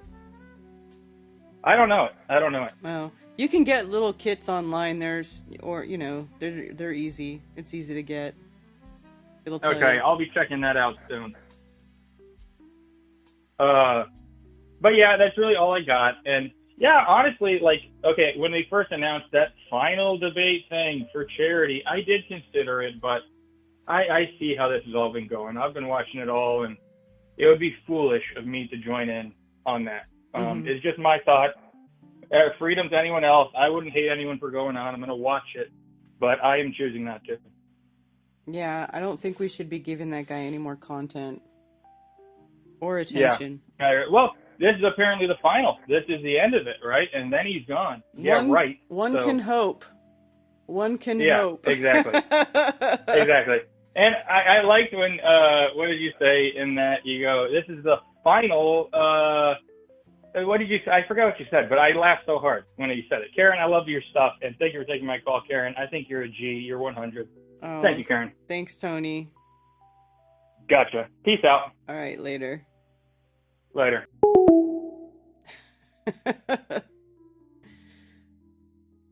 A blood type kit. Yeah.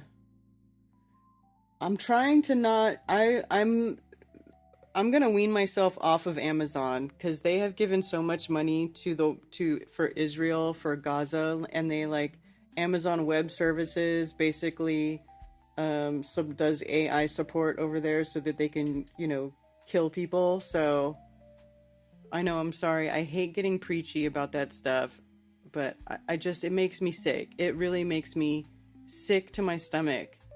The amount of death and murder and just horrific shit being done at the hands of our government, and they use our money to do it. I just want to vomit. I want to projectile vomit all over their faces. Anyway, sorry. I'm an A positive, so vegetarian works really well for me. It makes my wife sick because she's an O positive and she needs that red meat, and damn does she look good when she only eats meat. I'm an A negative, and vegetarian actually worked okay for me, but so I'm actually okay doing the vegetarian thing, like just eating eggs and cheese and other stuff, just not meat. But I cook so much meat for the family that I just eat it too.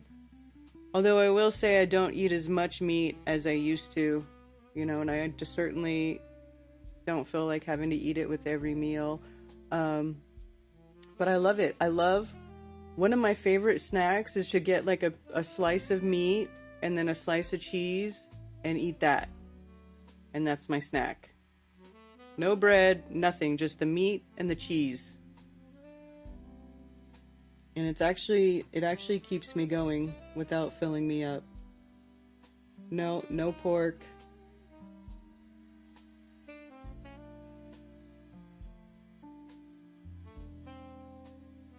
Don't believe any of that stuff? What stuff? What don't you believe?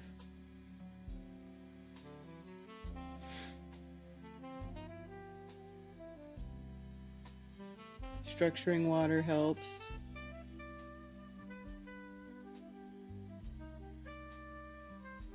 Israel will no longer exist after 2028. One can hope. I hope you're right, Tommy. I hope you are right, sir.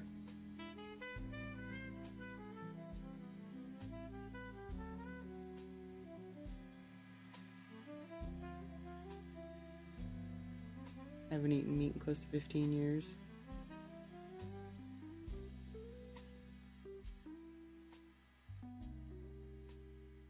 Some shrimp and tomato pasta.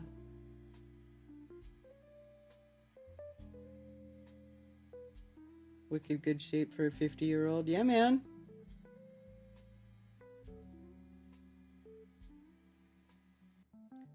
Corned beef roast the other day and rolled slices of that up with my cheese and turkey. Yeah, man, that's so good.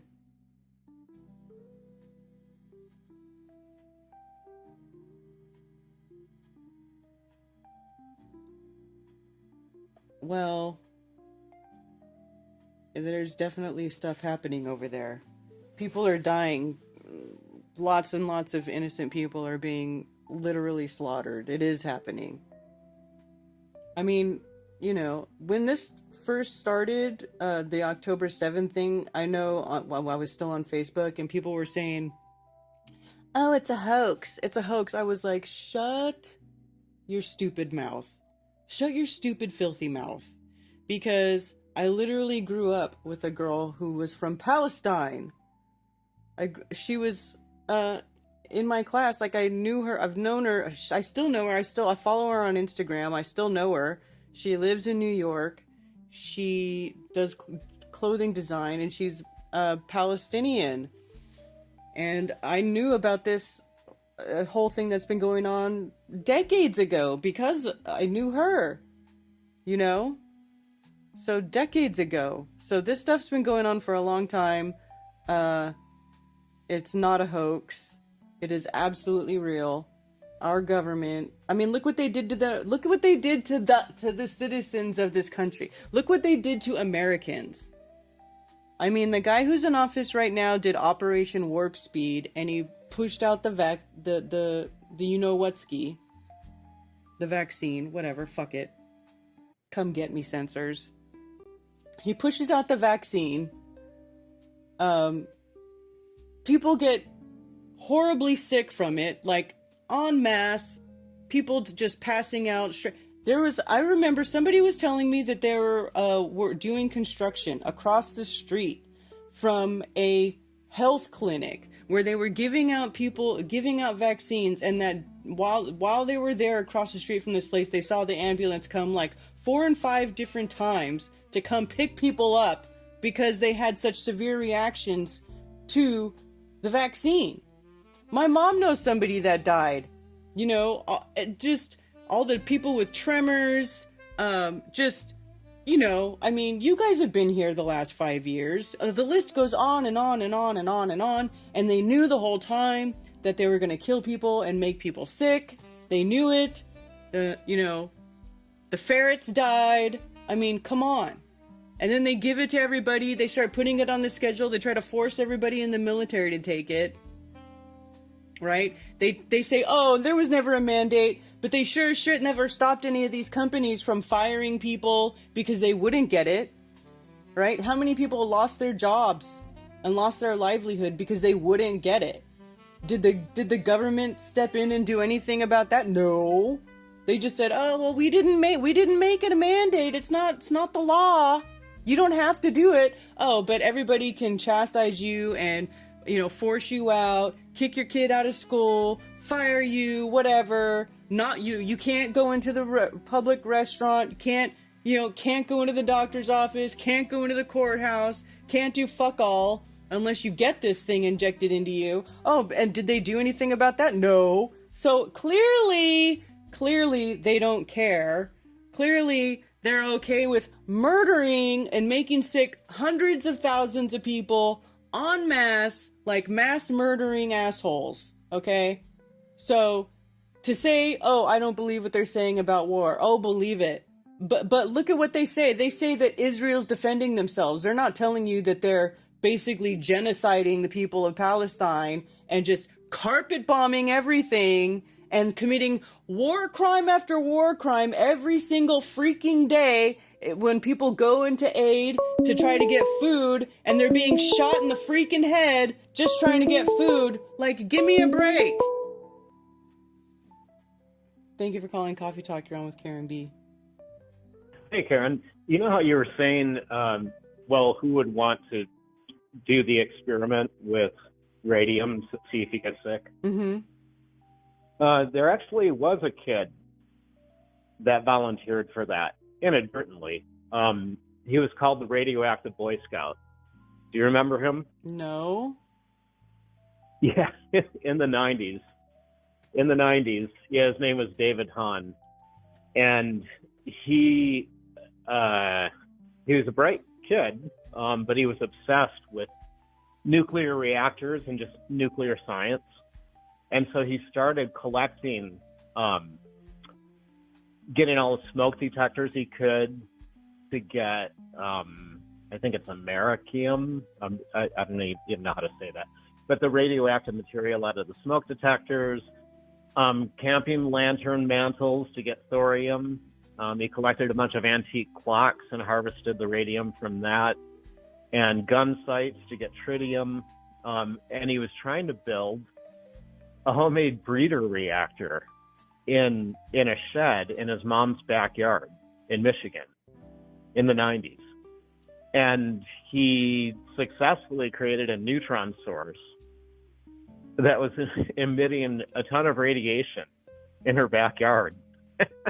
And he happened to get pulled over by the police for something just on the road, some traffic thing, I think. But there was all kinds of freaky stuff in his car. And they got the feds involved, and the feds found out what he was doing. And it turned into a super fun cleanup, the backyard bit. And so the kid ended up dying at the age of 39.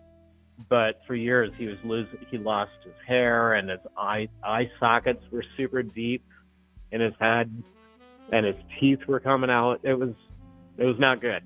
Oh my God. So yeah, he did the experiment. Yeah. Yeah, there's a video of it. There's like a mini documentary about him and the events. It's pretty interesting. Somewhere out there on YouTube. Yeah, well, see, there you go. You don't want to mess around with highly radioactive materials. Yeah, probably not a good idea. No. And your video the other day was so perfect. I couldn't believe when you showed Duffy's email. I just was stunned at how he worded it. I know, right? The globe earthers have claimed... what did he say? The globe earthers have claimed victory.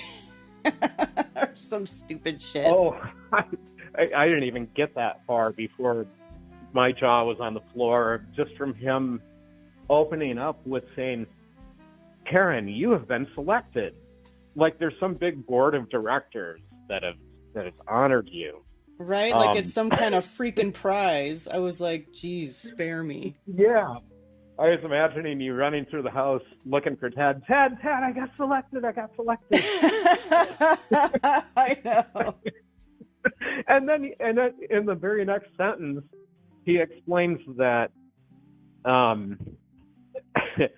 it's only because people dropped out. That's the only reason you got selected. Yeah, I wasn't cool enough before, but since 2 of the other people turned into globe earthers, I've been selected to take their place. Oh my God.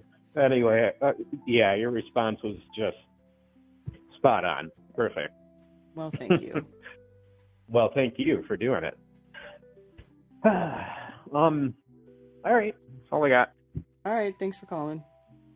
Okay. Bye. Bye.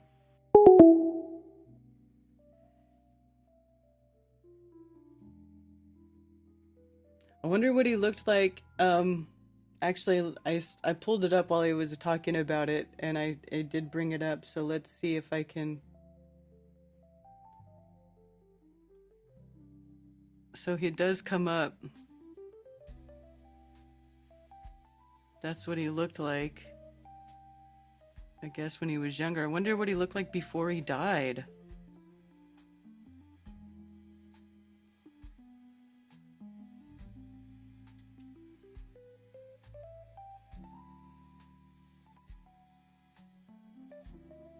Oh, sweet Jesus. Oof.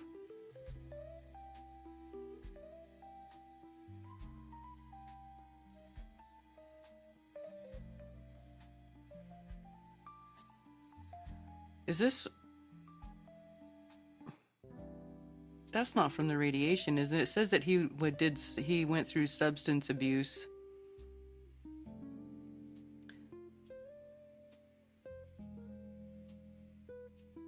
larceny of smoke detectors, death. On September 27, 2016, at the age of 39, Hahn died in his hometown of Shelby's Charter Township in Michigan.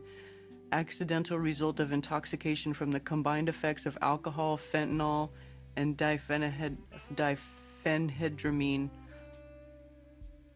Blood alcohol concentration of 0.4. Oof. Oh, yeah. He did not die from radiation. He definitely died because of substance abuse. If this is true. A breeder reactor is a nuclear reactor that generates more fissile material than it consumes. These reactors can be fueled with the more commonly available isotopes of uranium and thorium, such as uranium-238 and thorium-232. Wow.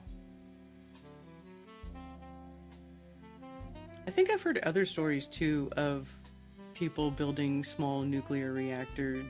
I don't even think he's the only one who's done it.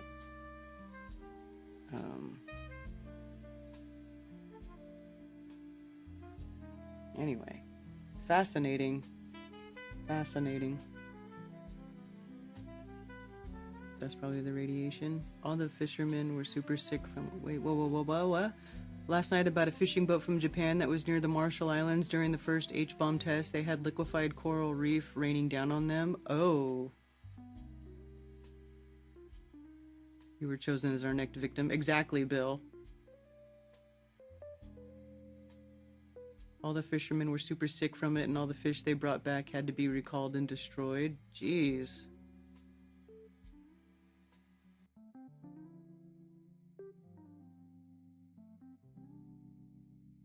Imagine what that's doing to the oils in your body.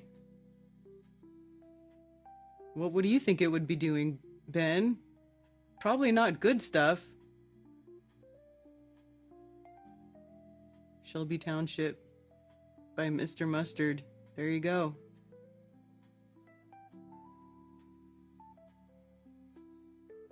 Have the book Radium Girls.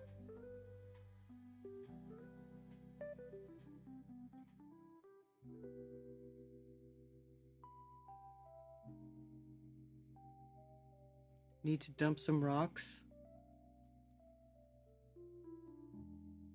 Wasn't there that guy Galen Windsor who ate something radioactive on... Yeah, Galen Windsor. Mm-hmm. Yeah.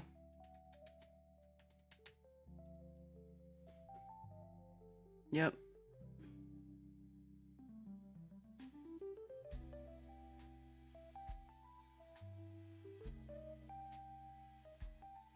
Ate radioactive uranium to prove it was harmless. In 1985, nuclear physicist Galen Windsor ate radioactive uranium to prove it was harmless. You pour it out in the hand,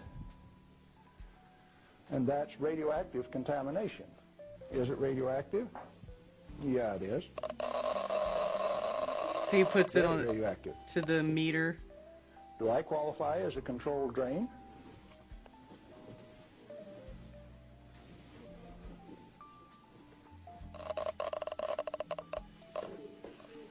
Not wild. That material that I just ate is not soluble in body fluids. I don't know what version of uranium he eats, though. It doesn't say, does it?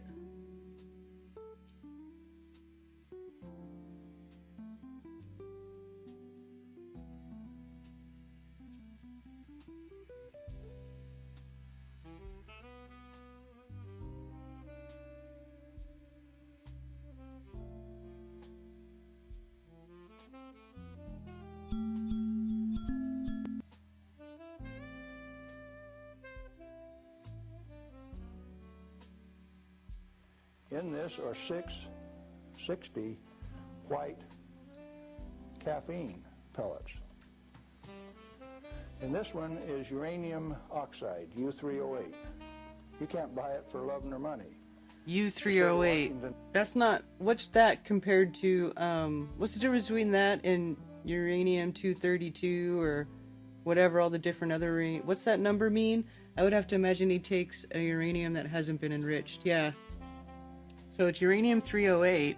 Sent 2 of their Gestapo agents over to my home to confiscate my uranium samples on the 17th of December last year. Got a challenge. I'd like to have somebody in the room volunteer to take all of this bottle or all of this bottle.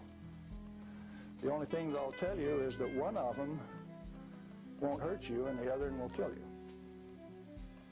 Do you want the white stuff or the black stuff? White stuff? U-308 has... You do. There's enough in there to kill 4 men your size. So this says U-308 has potential long-term stability in a geologic environment. In the presence of oxygen, uranium oxide is oxidized to U-308, whereas uranium trioxide loses oxygen at temperatures above 500 Celsius, blah, blah, blah, blah, blah.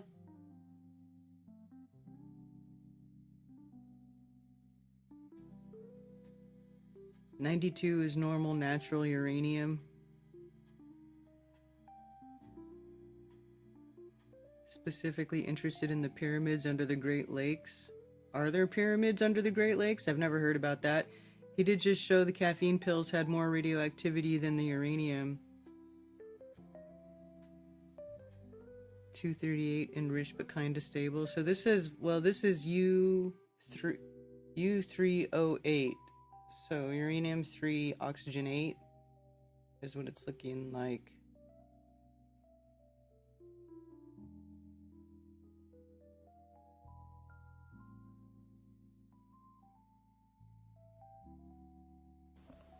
The government says we got to ban this material. It's radioactive. Let's check it in the bottom of the bottle. Not very radioactive. Let's take the cap off. Oh goodness, very radioactive. This instrument will only count gamma, energy. It's just energy. Light's coming from those lights, only you're getting lots of infrared from the lights as well as ultraviolet. Energy response, and it's very carefully damped to only discriminated so it only gets the energy that comes from this. I don't want it to respond to a light, just to this. Cost me $1,000 to get an instrument that'll just respond to this and not to that. This is radioactive by any definition. Radioactive material giving off radiation that is read by an instrument like this. The daughter of this, radon, cannot be read on this instrument because it gives off alpha particles. An alpha particle is a dye-positive particle that comes from the nucleus. It has 2 protons and 2 neutrons, therefore an atomic weight of 4, and it's minus 2 electrons. And if you grab it with a high ionization potential counter, it'll count. But if it travels 2 inches in air or through a piece of paper, it picks up 2 electrons, 2 beta particles, if you will, and becomes helium gas, and it won't count on an ionization chamber. Did you know that this thing right here is giving off helium gas? Alpha comes from uranium. So okay. he's talking about radioactive material giving off helium there. Material. Interesting. You pour it out in the hand, and that's radioactive contamination. Is it radioactive? Yeah, it is. Very radioactive. Now, decontamination is nothing but scooping it back up and putting it into the bottle. I just now decontaminated my hand. No, I didn't do such a good job. Not good at all. Is it still radioactive? Yeah, that's called residual radioactivity. Now, under the decontamination rules of the government, when you decontaminate somebody like this that's that contaminated, and this is certainly a reportable incident under current DOE regulations, when you decontaminate him, it has to go down a controlled drain so that you don't disperse radioactivity. Do I qualify as a controlled drain? This dude's crazy.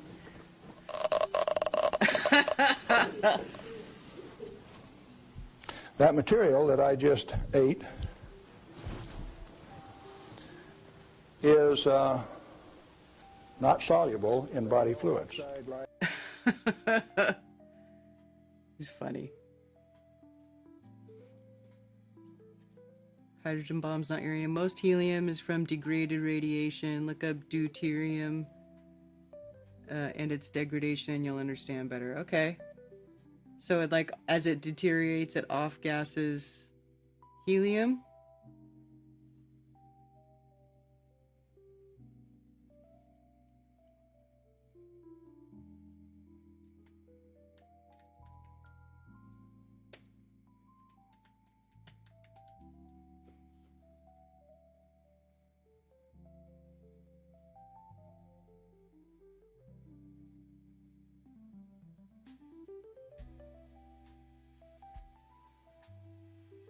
Deuterium degradation refers to the breakdown or deterioration of materials involving deuterium, often in contexts like ultra-cold neutron sources or semiconductor devices.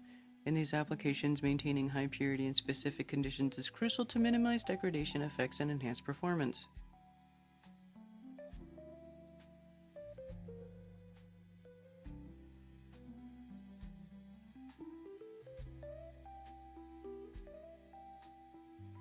Effects on pharmacology. Well, I don't really want to.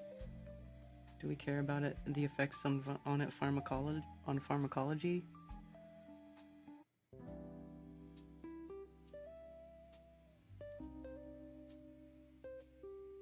It off gases neutrons and then becomes helium because it picks up a proton.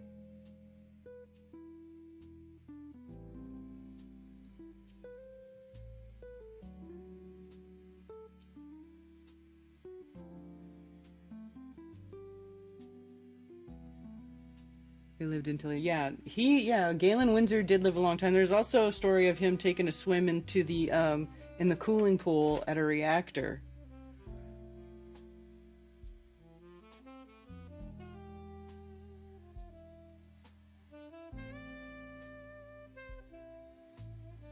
Deuterium, also known as hydrogen-2, is a stable isotope of hydrogen. It consists of one proton and one neutron in its nucleus. Deuterium is found in small amounts in nature, primarily in ocean water, where it makes up about 0.015 of all hydrogen atoms. Degradation can occur in different contexts. Surface degradation. In ultra-cold neutron sources, the surface of solid deuterium can degrade, affecting neutron extraction efficiency. High purity and low inhomogeneities in the deuterium crystal are essential to minimize this degradation.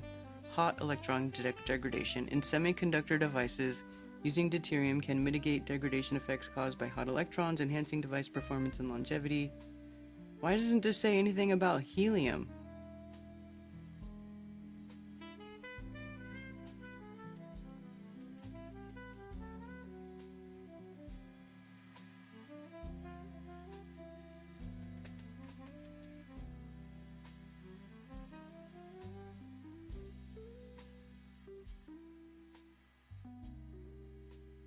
Deuterium helium-3 fusion reaction.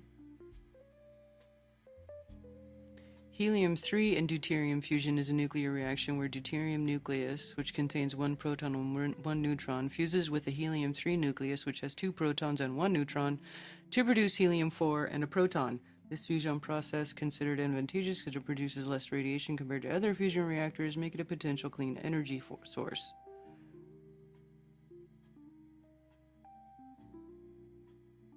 Well, this isn't, is this talking about the same thing you're talking about? Because it don't sound like it.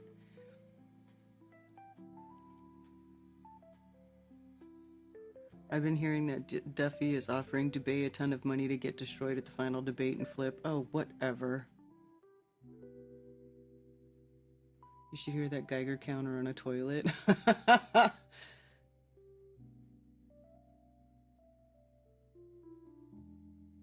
Hi, Aaron. When deuterium loses its neutron, it degrades into helium. Okay. Well, this doesn't want to talk about that. I don't know why.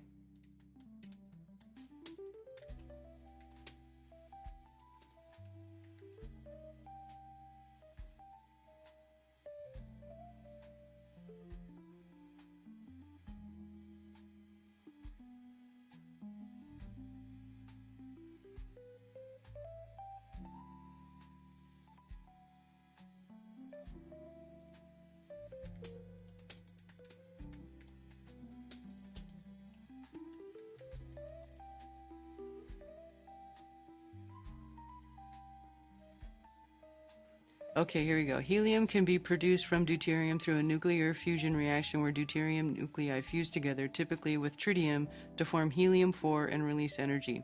This process occurs under extreme temperatures and pressures, such as those found in stars or experimental fusion reactors.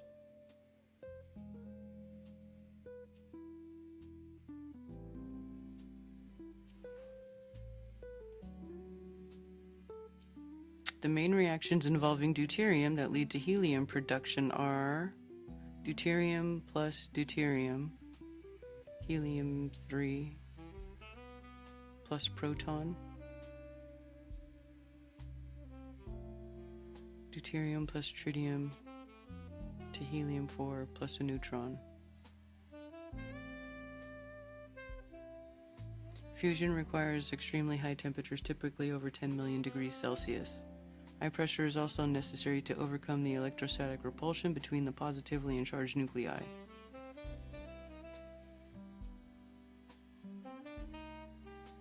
So, summary. Deuterium can be converted into helium through nuclear fusion, primarily by fusing deuterium nuclei together or with tritium. This process requires high temperatures and pressures, making it feasible in controlled fusion environments. Well, that's what AI says anyways. AI correct? In my messenger.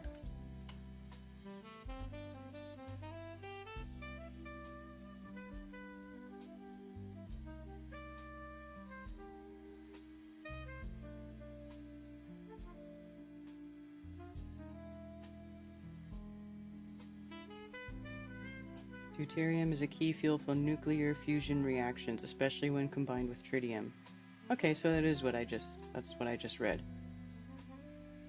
In fusion, deuterium and tritium nuclei combine from helium to form helium, releasing a large amount of energy and a neutron.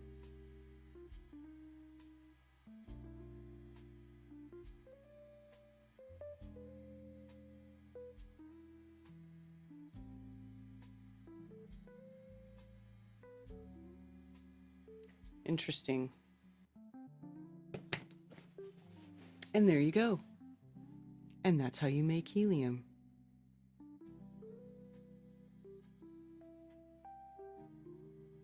Butterflies and such see in ultraviolet. Aisling says yes. Hydrogen normally has no neutron, which is why this all happens.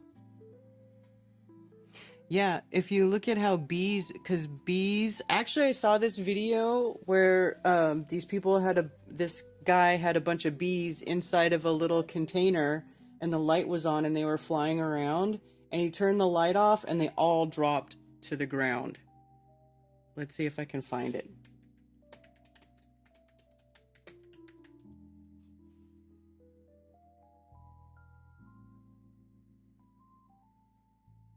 Here we go. Let's watch this.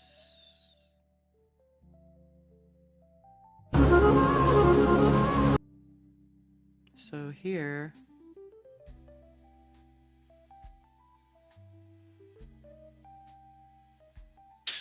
that was a horrible version of the video.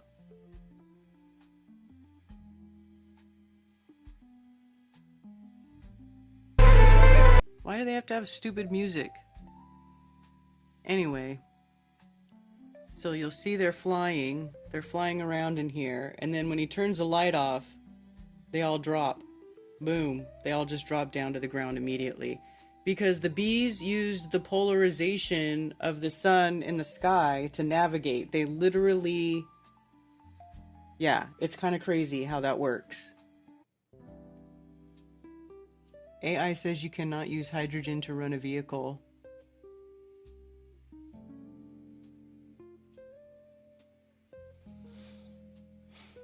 Yeah, so they don't even fly at dark. That's why whenever I try to mow later in the day if I can, when the bees aren't flying around, because I feel bad when they're all trying to eat and I'm like going over them with my kill everything machine.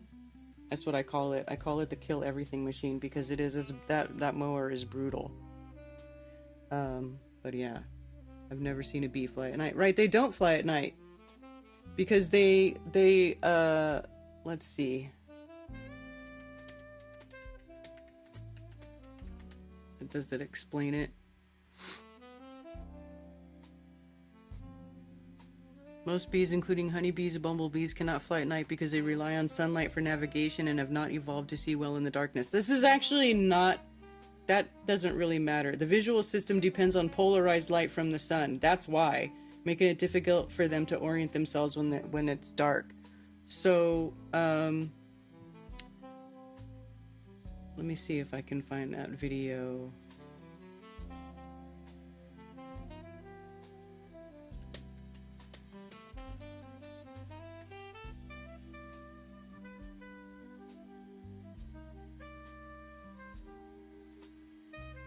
Here we go.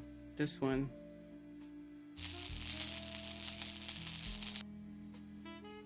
So these are polarizing filters, right? You've seen us play with them, Cami play with them, how when they're orientated perpendicular to each other, they cancel out the light or let more light through, right? So this is basically how that works. See how he's turning it and it's getting darker? It's because the sky is polarized. So then you use a polarized filter. The bees are seeing that polarization, and that's how they orient themselves to where the sun is and in the sky. See, look at that. Here you've got the polarized filters all in a circle, and how, see, it's like polarized and perpendicular to the sun. So wherever it's like facing the sun, right? So wherever the sun is, that's how the sky is polarized. So it's very fascinating. Maybe a lot of these bugs fly that way. Maybe it's not just bees. It could be all of them. I mean, because all those things are usually flying in the day, except for moths. Moths fly at night. So there's something different about the moth, right? They fly at night. But what happens? They go towards a light. So that's interesting. What is different about the moths versus these guys, or the ones that fly at night, you know? We have the wheel set up like that, yeah. Which will be at Esoterica, by the way. We're going to have all kinds of stuff like this at Esoterica. This is what we want it to be. It's going to be everything. What? Come on.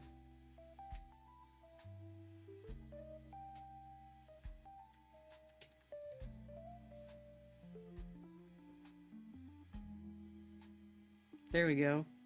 So Esoterica, which is happening here on the East Coast in October 17th, 18th, and 19th of 2025 in beautiful Spartanburg, South Carolina, at a wonderful 55-acre venue, 55 acres of magical woodland where we'll have camping available if you want to camp, and if you don't want to camp, there will be hotels. There are hotels, one exit away on the freeway, very close to the venue. We're going to have Dr. Law there, cooking food, live music, art, and lots of knowledgeable people there who will be there to share their knowledge with you. And we're also going to have all kinds of good hands-on stuff from How the World Works. If you guys remember How the World Works exhibits, cymatics exhibits, magnetics, electricity, polarization of light, all this type of stuff, because this is the type of stuff that we love to talk about and that we love to, bring to people's awareness. So when you're talking about, especially, like, imagine this feature of the sky could be a very key component as to how the sun works in the sky versus, the 24-hour sun going over the Tropic of Cancer or the Tropic of Capricorn, or what it could be. This whole thing, very key to how the sky could be working, right? Obviously, I mean, look at it. Law, yes, Law. Hey, Dr. Law.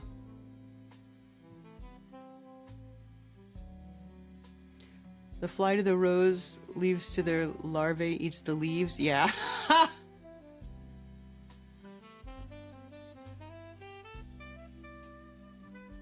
Is that why the beekeepers use that smoke gun thing to calm the bees? Could it be because it affects the light? That's a good question, Tony. I don't know. I know that they say the smoke calms the bees, but I don't really know why that works.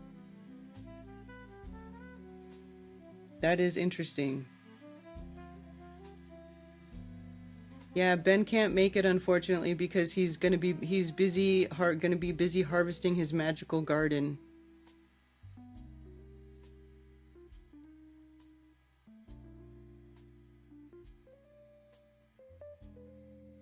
Get a ticket or several and bring friends. Yeah, it's Esoterica. It doesn't have the crazy flat earth branding on it. It looks fun. It's a great way to bring your friends who are maybe a little bit curious or who could be open, you know. Thank you for calling Coffee Talk. You're on with Karen B. Queen B, what's up? Hey, what's going on? Hey, La. Heard someone say my name. Keep your name. Keep my name out your mouth, woman. Never. Hey, I was in the chat. I'm always lurking, but Scientist Mustard was saying something about pyramids here in Michigan. I'm in Michigan right now. Oh, are you? Yeah. I came to do some sheetrock for my brother's wife's office, her medical office, just hanging sheetrock and mudding it, and I got to fix some rotting wood on top of the roof. So, yeah, putting on my construction cap. Mm-hmm. I'll be back in a week. Cool. But, yeah, Esoterica is going to be freaking awesome, right? Yeah. Yes, it is. I'm going to be tired as hell, though. It's going to be on the 17th, 18th, 19th, something like that. Yes. Yeah, the week before, I'll be at a rodeo doing a cooking thing at the rodeo. That's right. One of the biggest rodeos there in Rock Hill area. Hey, Sarah, So- we should go to that rodeo. Yeah, you guys should come. It's one of the biggest freaking. They say it's thousands and thousands of people that attend every year, and it's one of the biggest ones around. So, you guys want to come hang out, eat some food? Yeah, send me if you can. Yeah, I'll if send you if they information. have a website or whatever, so we know where it's at. We can plan for it. Okay, cool. I'll do that, and if you guys come out, but yeah, I might have a couple of days off once I get back. I'm maybe head to Sparkle City. You guys want to hang out for a little bit? I was thinking about, Brandon C. He just bought that ice cream shop over there in Travelers Rest. Yes. Maybe we can go hang out and have some ice cream before it gets too damn cold. It's Yeah. getting cold up here. Oh yeah. Well, it's not here. Here it's freaking disgusting, humid, and hot still. So. Yeah, I love that kind of weather. I can hang out in that all day. Wait till you get up here. Holy shit, it's cold in the wintertime here. Yeah. Yeah, because I wanted to meet up with Alex. He's got a new fling now, and just want to shout him out. Some people get all the luck, Mm-hmm. Yeah, but yeah, if you guys up for that, maybe we can hang out a little bit. Yeah, totally. Okay, let me get all the my info as to availability. Maybe we can do it on a Sunday before I head back home. I got to go fix my car a little bit over there. So, okay. Yeah. Yeah, we're going to get everyone together. At least, go hang out with Brandon, go see his new place and give him some support, right? Yeah. Right. Either do that or go to the Boltons. And the Oh, they're Boltons. closed on Sunday. Damn. Yeah, they're closed on Sunday and Monday.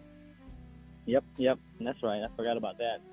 Maybe we can hit them up, have them come out, hang out with us, too.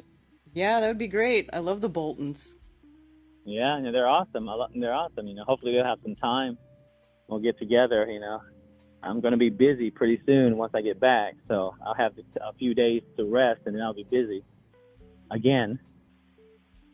So, but yeah, That sounds good. Just want to call in, and I'll check on the pyramids.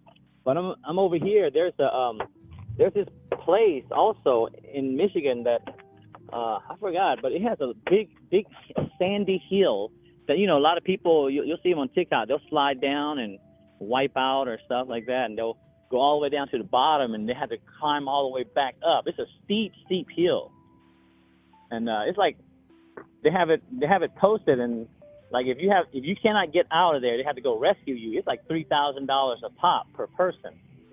Wow. Yeah, I want to check that out. But anyway, just want to call, say hello to everybody in chat. All right. Yeah, thanks for calling. It's good to hear from you. Yeah, of course. Yeah. And hopefully we'll get together soon and hang out and do some things, okay? Yes, absolutely. All right, Queen Bee. Much love to everybody in chat. And I'll talk to you guys later. All right, thanks, La. All right, ciao. Ciao.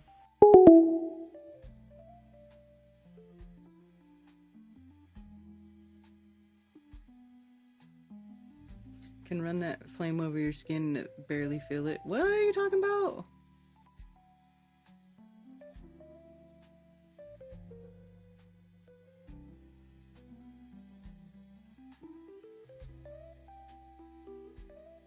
Oh, the AquaCure, the welding thing. I have the welding attachment too, but I've never used it. I want to play with it.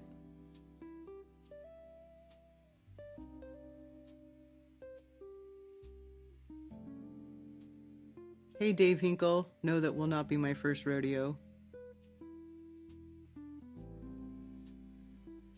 It's never too cold for ice cream. Dude, I love ice cream.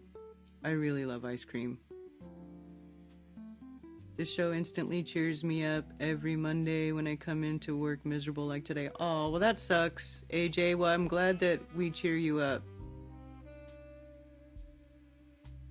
I was working out so my pics to Ted looked good. Wait, is this group chat? God, Mark.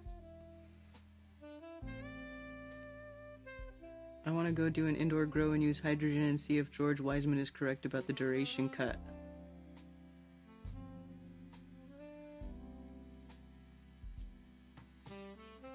Begging here to meet up with you and Zach. Where are you at, Jason Talbot? Dude, I'm not finding anything about actual pyramids. It says there's like a weird Stonehenge type structure, or whatever. But there's no pyramid. Or am I searching the wrong thing?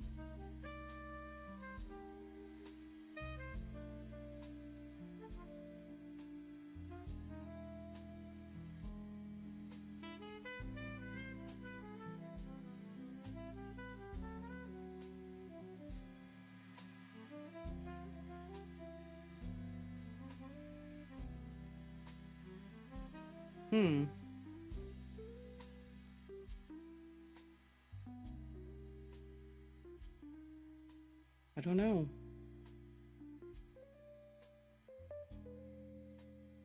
$9,000-year-old Stonehenge-like structure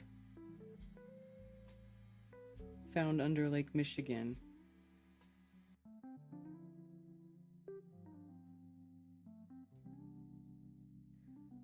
Archaeologists found something much more fascinating than they got credit for when searching under the waters of Lake Michigan for shipwrecks. They uncovered a rock with prehistoric carving of a mastodon, as well as a collection of stones arranged in Stonehenge-like manner. In modern archaeology, the use of remote sensing techniques is common. Scientists regularly survey lakes and soil for hidden objects. Archaeologists uncovered sunken boats and cars when even a Civil War-era pier at a depth of around 40 feet into Lake Michigan's Grand Traverse Bay, using sonar techniques to search for shipwrecks. But among all these, they found this prehistoric surprise, which a trained eye can guess by looking at the sonar scans photos in this article. When you see it in the water, you're tempted to say this is absolutely real. a professor of underwater archaeology at Northwestern Michigan University, made a discovery during a news conference with photos of the boulder on display in 2007. But that's what we need the experts to come in and verify. Oh, I see. So this is supposed to be like they think it's a glyph of a mastodon on this boulder. Computer model of the carving of mastodon will help petroglyph experts. The boulder with the markings is 3.5 to 4 feet high and about 5 feet long. Photos show a surface with numerous fissures. Some may be natural, while others appear of human origin, but those forming what could be the petroglyph stood out. Viewed together, they suggest the outlines of a mastodon-like back, hump, head, trunk, tusk, triangular-shaped ears, and parts of legs, he said. We couldn't believe what we were looking at. Specialists shown pictures of the boulder holding the mastodon markings have asked for more evidence before confirming the markings are an ancient petroglyph. Interesting. So these stones are discovered underwater structures or organized circles and believed to be at least 10,000 years old. The formation, if authenticated, wouldn't be completely out of place. Stone circles and other petroglyph sites are located in the area. This is like antediluvian stuff that they're finding. The discovery was made back a few years ago, and surprisingly enough, the find hasn't been popularized at all, with little to no information available online, but will sure be up to date at this point.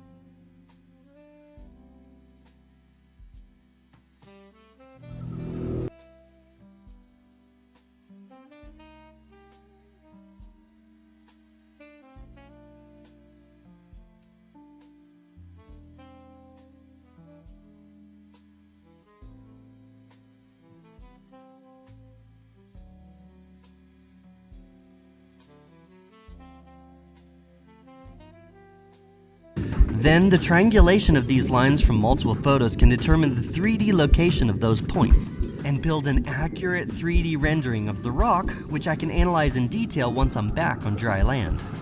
Basically taking everywhere. So this is talking about them finding the rock underground that has the petroglyph. Interesting, but nothing about a pyramid. What is the pyramid? I think you said you saw it on Ancient Aliens, and I gotta say, if it's from Ancient Aliens, there probably isn't a whole heck of a lot of validity to it. Stonehenge-like building. Then there's Pyramid Point.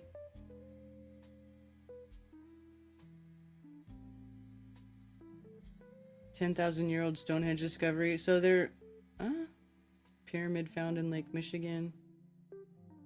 Prehistoric structure resembling a mini Stonehenge, but there are no confirmed pyramids found underwater.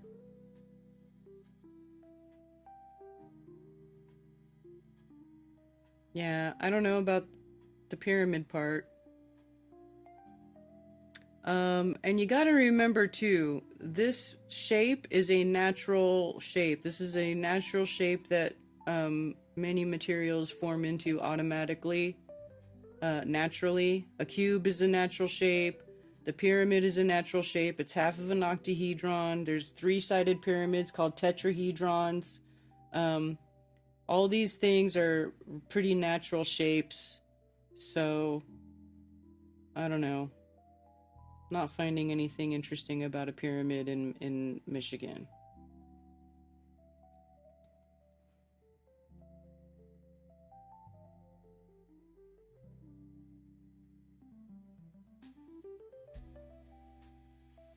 Hydrogen burns real hot. Well, maybe not quite as hot as acetylene, though.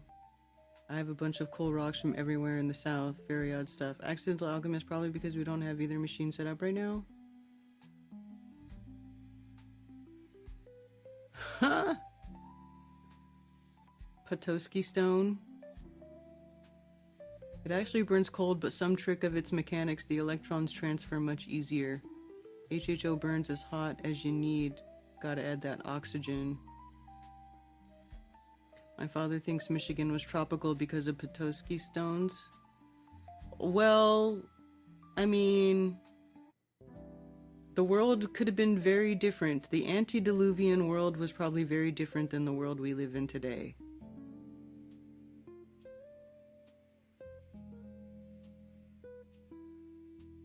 Hydrogen flames 280 degrees, but something about hydrogen cuts right into certain metals.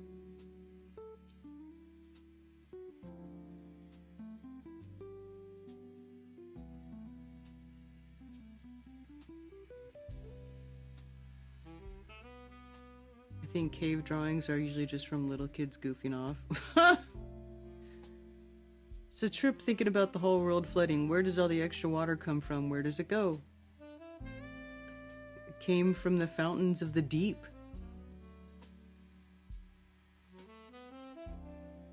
I think the water is too high and it will lower if the ice walls are melted to new lands.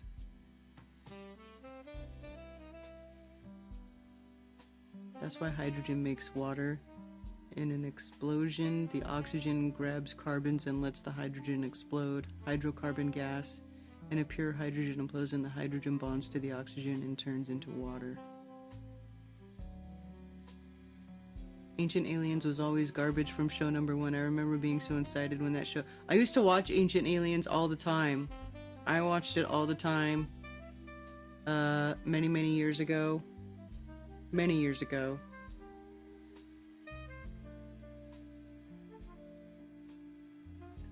Iced into a semicircle of a mining civilization down in a hole. Yeah, I don't know about that. Came from geysers and windows in the firmament.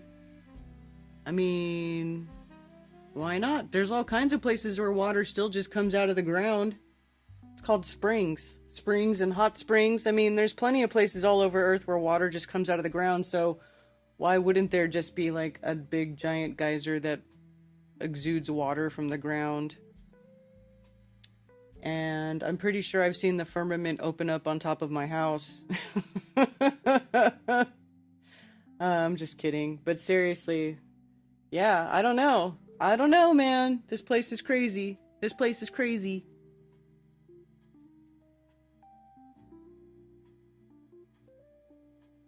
Something about aluminum and electricity that makes hydrogen? I don't know. I was never very good at chemistry. Oh hey, Raised by Gypsy says, I live in Upper Wisconsin and I burn wood for heat all winter and have been for many years. Fireplace heat is the best. Yeah. Some divers and sonar scans have shown large geometric shapes that resemble pyramids on the bottom of Lake Michigan and then Lake Ontario. Let's see if I can search this.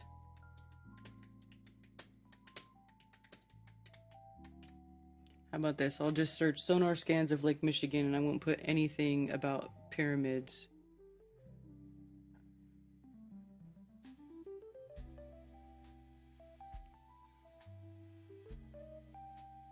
Sonar scans revealed about 40 huge craters at the bottom of Lake Michigan. It's likely that they are sinkholes. Hey, craters at the bottom. Speaking of, craters at the bottom of Lake Michigan. Is that where the water comes from? Or what do they say feeds Lake Michigan?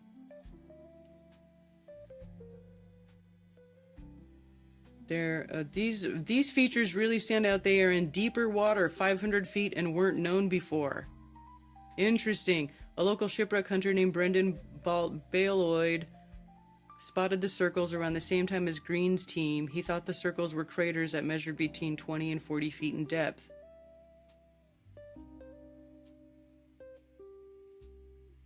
Wow, that's interesting. Sinkholes from when groundwater dissolves bedrock, causing the surface layer to give way.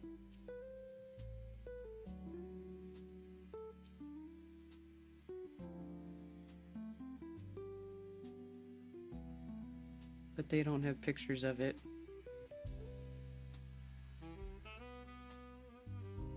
Michigan researchers discover 1886 shipwreck. Milwaukee and Lake Michigan.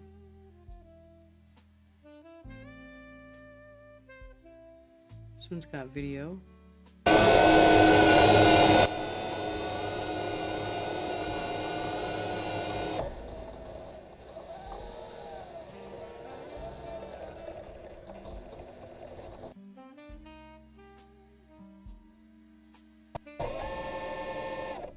Oh, the sound on that video is kind of annoying. This is not very exciting video, but There it is. Oh, look at the old window. You can tell it's old. Look at that. It's got cool shaped window.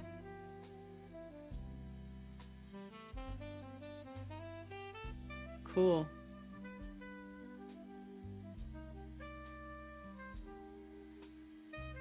Oh yeah, that's a cool looking ship. Too bad it sank.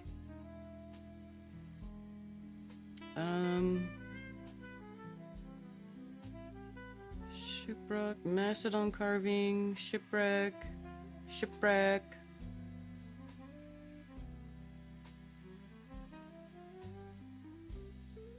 Let's search images.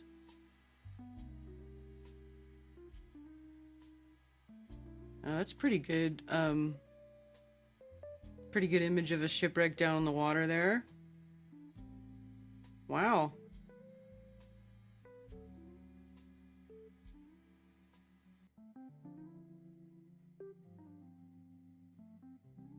Well, I don't know. Can't find it. If there are geometric shapes down there, they're not sharing it with us today.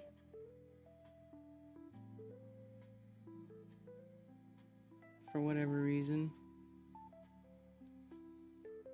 Maybe they figured it was just rocks. Let's try the Google search.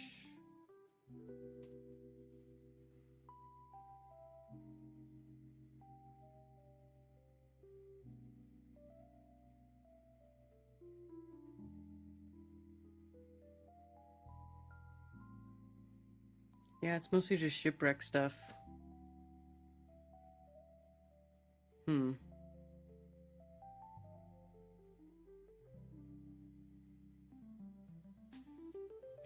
Well, at any rate, a lot of times when I see those, oh, they found this rock that looks like steps or whatever, because I see rocks, you know, forming those shapes and stuff out in nature all the time. You know, the rectangular shape, the square shape. This is a natural shape for a lot of rocks to even to break into. So a lot of times I don't really put a lot of stock in stuff like that, because it just usually turns out to just be rocks. Check for Carolina bays along the Atlantic coastline. Oh, you sent me a video about the Carolina bays, and I meant to watch it, but I haven't watched it yet. This is the structure on my lunch break. Oh, you mean my click break? My clickbait? That guy is so full of doo-doo. Oh my god. Oh my god. I'm sorry, I can't stand that guy and his clickbait crap. His lying clickbait crap.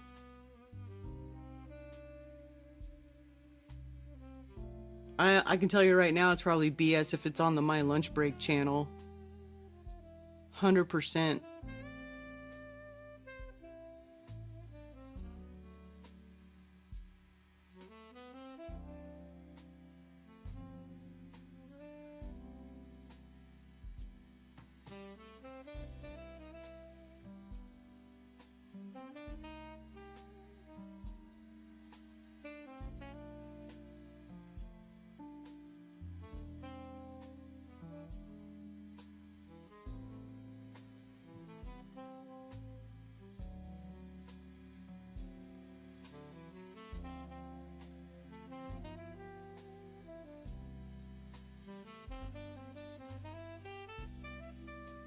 You can just use electricity to separate the HHO to run a lawnmower. Well, you'd have to have a hydrogen engine in your mower, though, wouldn't ya? Wouldn't ya? I'm not into his format. I'm not into his BS. Allegedly, the Egyptians came to Michigan to mine copper in the Bronze Age. There is some cool stuff going on in Michigan, like that wall. You know about that wall? Not really sure if it's natural, but some of them don't look natural. Oh, not in Michigan, Montana. That's where it is. Montana megaliths. Have you guys looked at this? See, some of this is different. Look at these two different types of rocks in here. That's different, isn't it? Ancient megalithic and pre-megalithic sites have been discovered and verified by satellite scans at Montana, USA. Towering dolmens, ancient statues, polygonal block granite walls, pyramid complexes, and stacked circular terraces rise above the forest floor.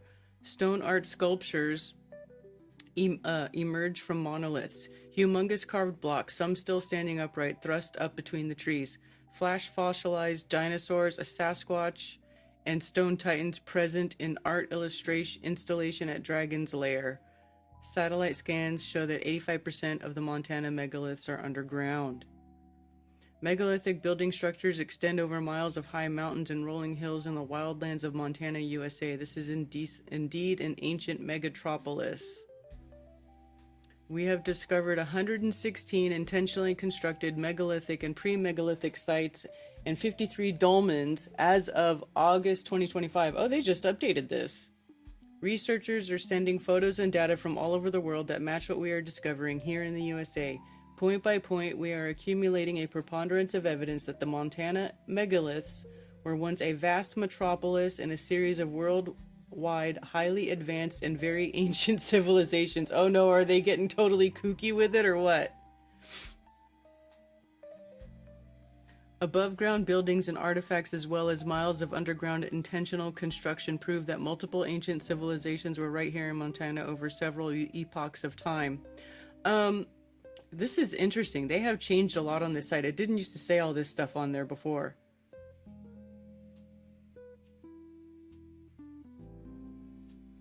Let's see if they've got images of these. See, like these rocks here together, this could be a natural formation. In my opinion. Some of them could be natural. Some of them don't look so natural.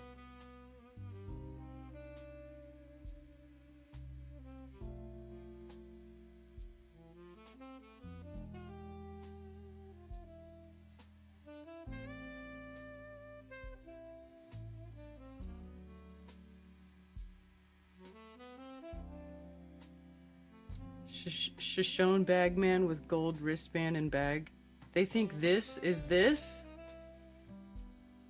Bro. They really reaching. So this would be like one of the dolmen type things that they're talking about. Giant's playground. Giants, titans, robots, and sphinxes. Oh my gosh, you guys. It sounds like they're going a little bit kooky with it.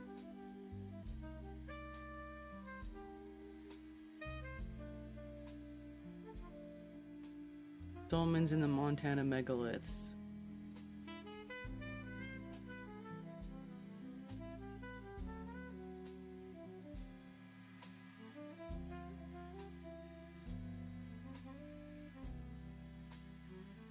Satellite scans from the Hawara Labyrinth deep under Egypt, read by... This is from Egypt? Okay, well then why is this on this website?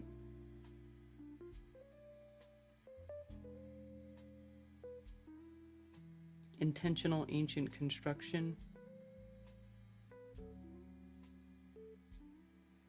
I've had the pleasure of studying these structures in their raw state in Montana. At this time, they are under threat from government agencies who want to stop people accessing these sites and learning about a distant ancient society linked to the Native Americans.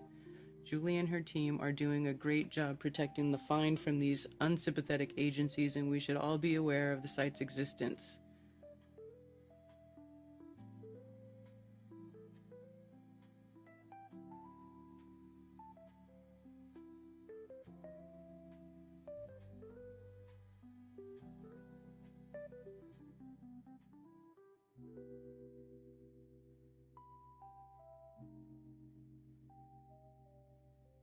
What do you guys think? Enjoying the show so much, getting better than chicken soup?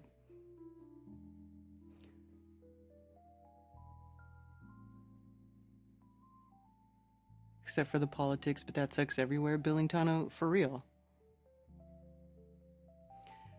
I met the Carolina Bay professor at an event in NC. Interesting how they point to an area in Michigan impact spot, they say.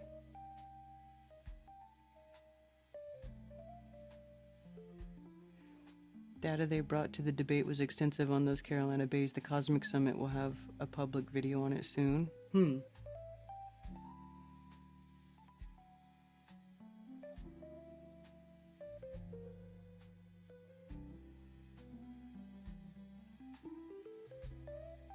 So here's a dolmen.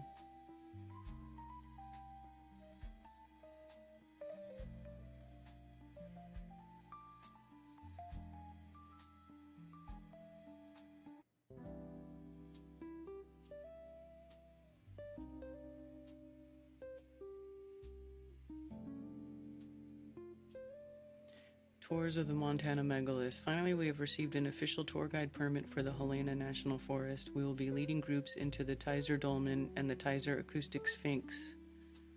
Our tour guide permit also includes Eagle Mount Amphitheater, Asgard Complex, Threshold Complex, and several other sites on the Helena National Forest.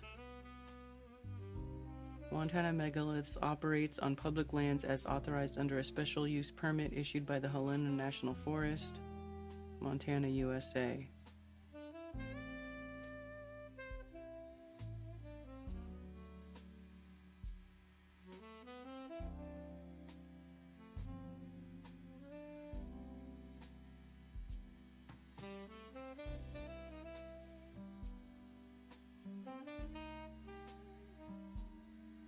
I think some of this is pareidolia.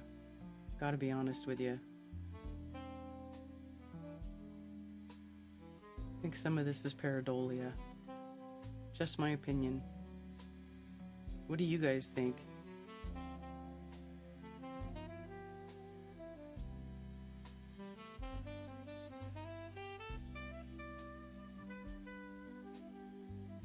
Interesting rock formations there, though.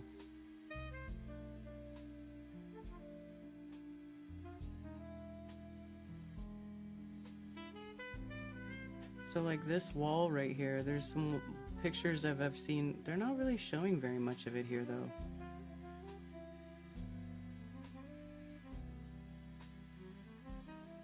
What does this say? Tyrannosaurus Rex?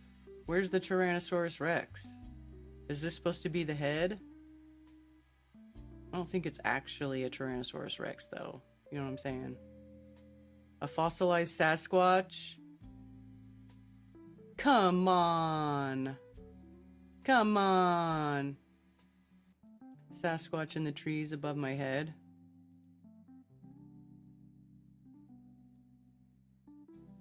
They're looking at this rock.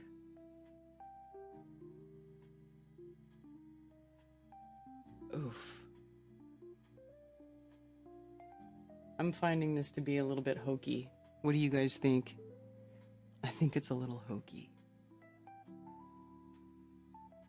Euperlite is basically granite without the quartz. But there's some... What is it in it that is UV reactive, though? Because not all granite is UV reactive like that.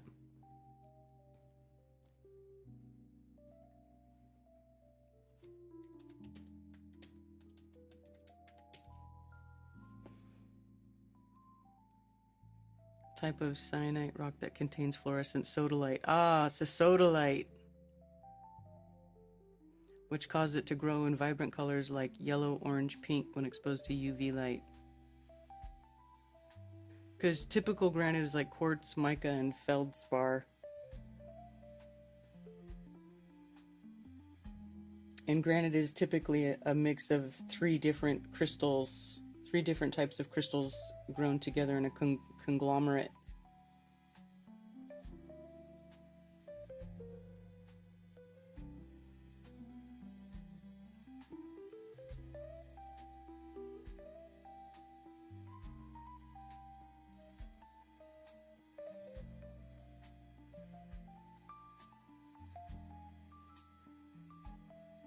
So what is it about the Carolina Bays you wanted me to look at?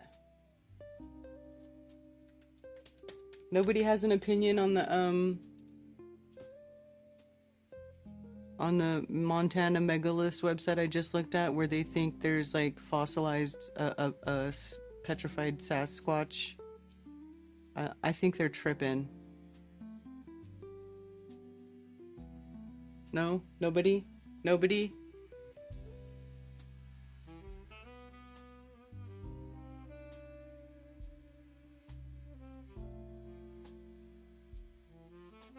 Our coastal plain hides an ancient secret in plain sight. What looks from the ground like a simple day at the lake becomes a little more complicated from up in the air. Perfectly round edges hugged by a rim of sand is a Carolina Bay, one of thousands in the southeastern corner of our state. Most bays are now boggy or dry, having been crowded with vegetation or drained for farmland, but a few are home to beloved bodies of water.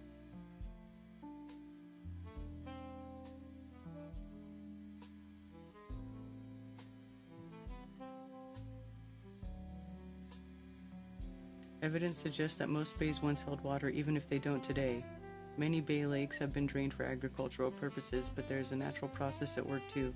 Cypress knees trap floating vegetation, forming little islands. As plant life invades, the space between the islands and shoreline slowly dwindles. The lakes are shrinking on a geologic time scale. Huh.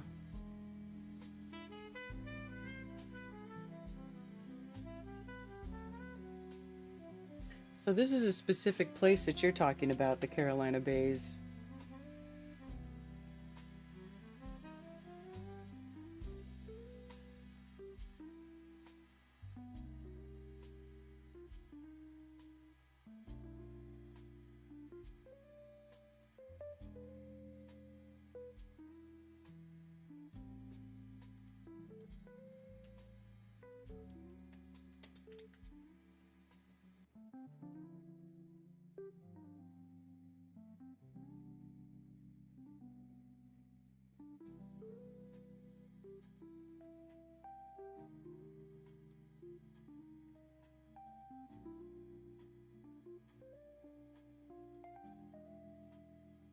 Interesting. If you go look at the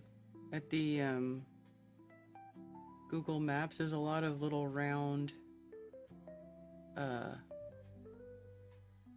features. Interesting. So many. Circle, circle, circle. Interesting.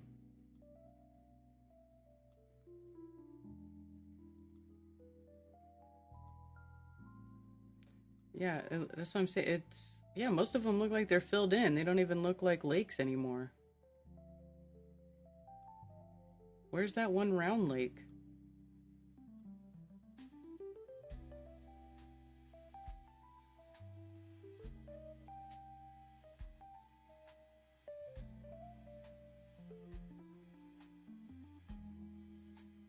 Interesting. Look at all these circular features here on the land.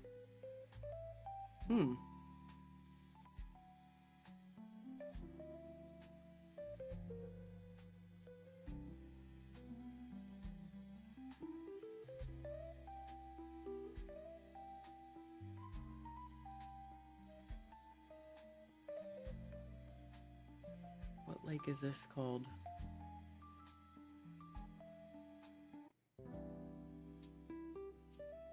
Doesn't even give us the name of the lake. Why doesn't it give it? Lake Waccamaw?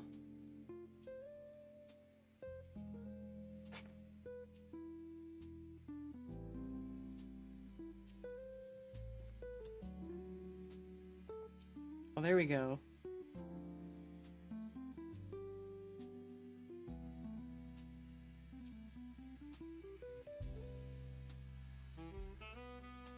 That is...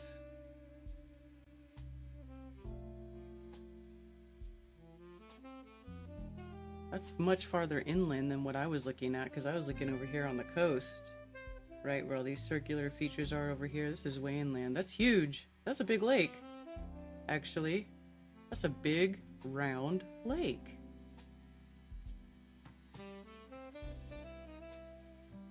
Interesting. Lake Waccamaw in Columbus County, North Carolina. Interesting. Oops.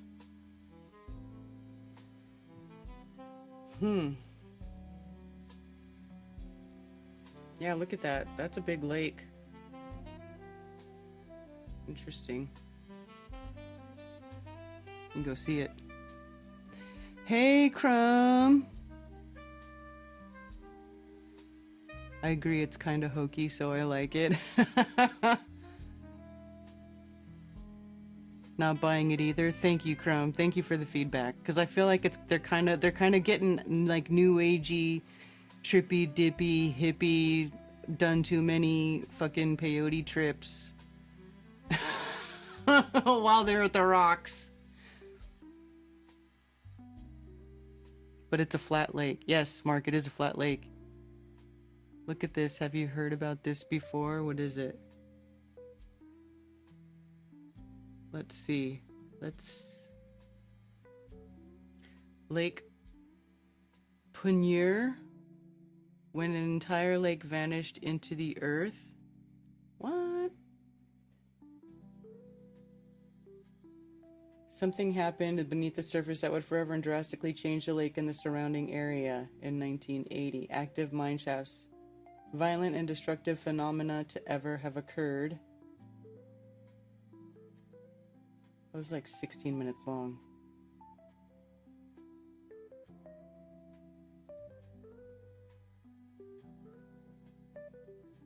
Spanning about 1,300 acres, it was shallow, barely 10 feet or 3 meters at its deepest. Oh, so it wasn't a very deep lake. Popular spot for fishing.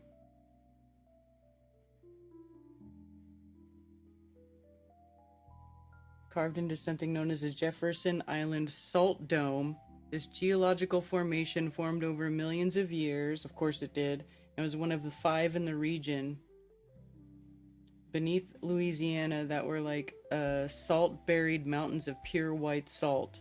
The salt pillars of the earth. Over time, shifting geology had pushed these domes upward, creating these small, isolated landforms that dotted the area.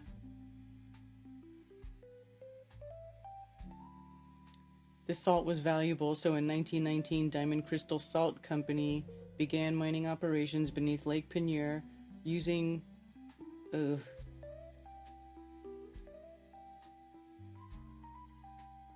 room and pillar method. Oh, okay.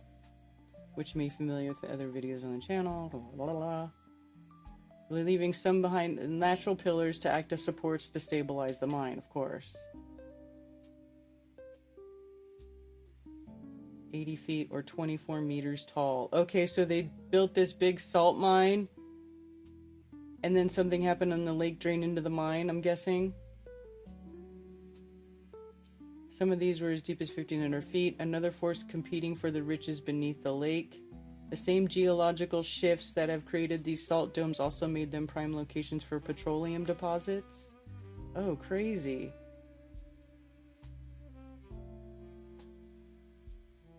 Tap into the natural reservoirs that often formed around the salt domes. By 1980, Texaco, one of the world's largest oil companies, had secured the rights to drill an exploratory well on Lake Penier. Their goal was to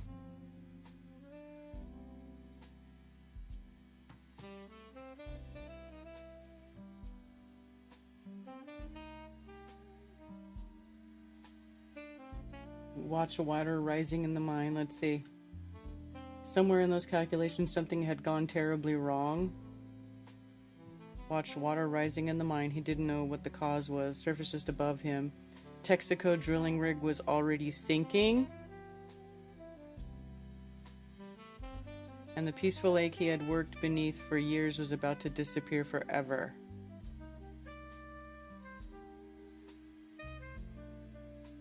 The crew aboard the Texaco platform was focused on the drill, which had become stuck. Suddenly jammed at 1,200 feet.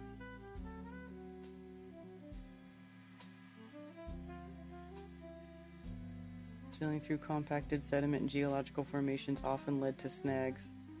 Attempted to use the standard fixes. Applying pressure, nothing worked. By 5:45 a.m., the next crew arrived to take over, and as they ran through the routine troubleshooting, some few workers began to hear something strange.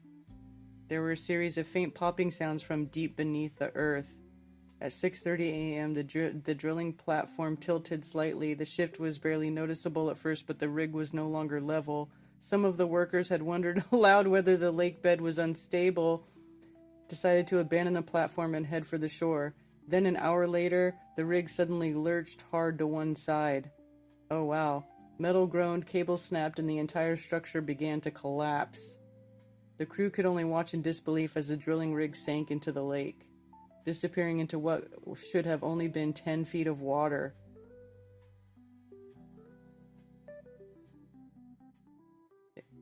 Despite the fact it completely vanished below the water, and the lake itself began to move, swirled, and soon it was like the surface of the lake was collapsing inward, as if a bathtub plug had just been pulled from the drain. What? This is no ordinary drilling incident. So, wow.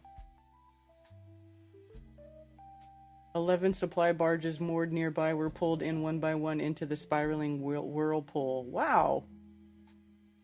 The most terrifying consequences were unseen. Beneath the surface of the salt mine, 55 men were still underground and the water was coming for them. Oh, geez. In the depths of the Jefferson salt mine, the sense of urgency was growing. After Junius had triggered the evacuation signal, the underground tunnels were in confused chaos. Word spread fast, but miners didn't really know what was going on.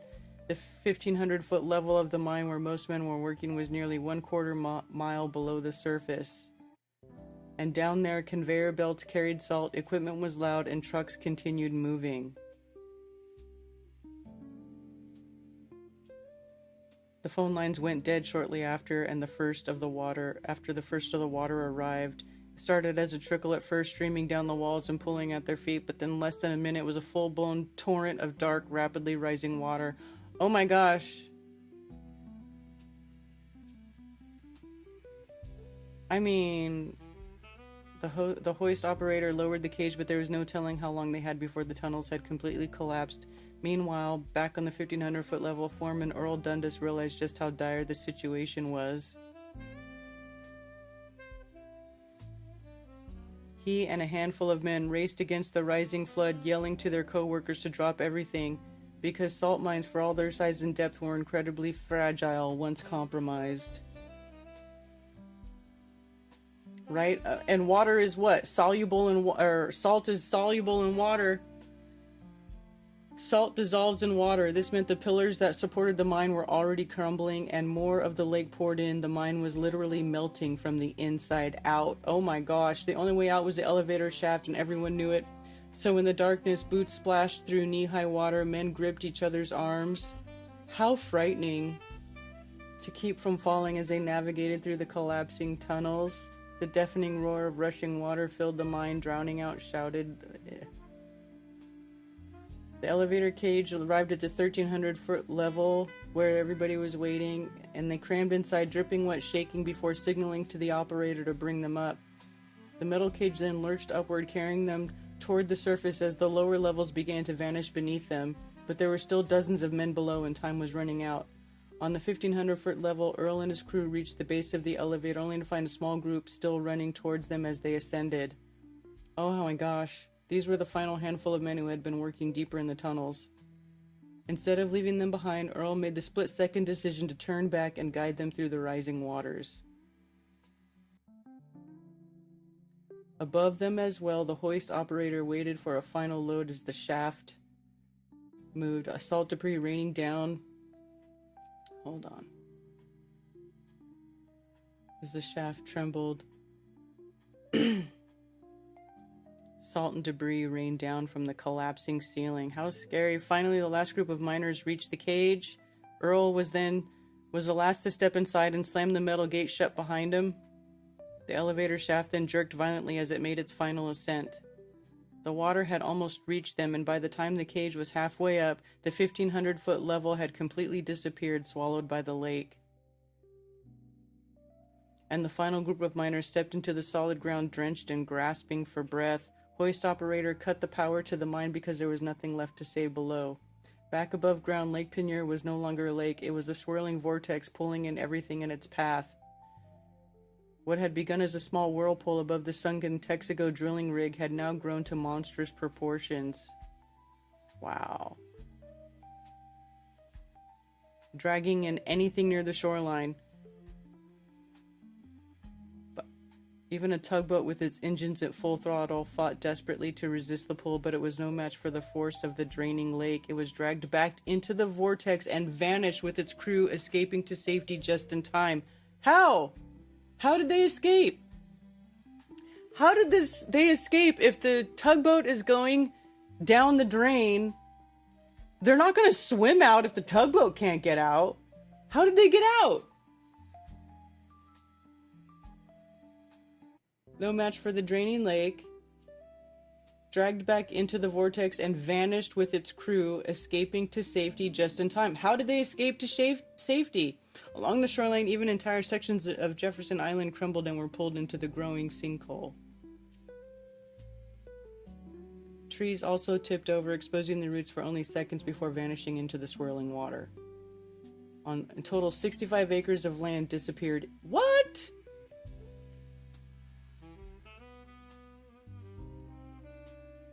"65 acres of land disappeared into the whirlpool, and the crew of the tugboat got out."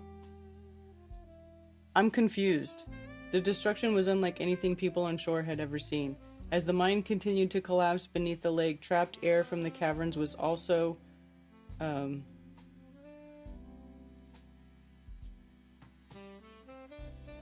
forced upward as the mine continued, starting as low, hissing gusts from the mine's air shafts and quickly becoming something more violent.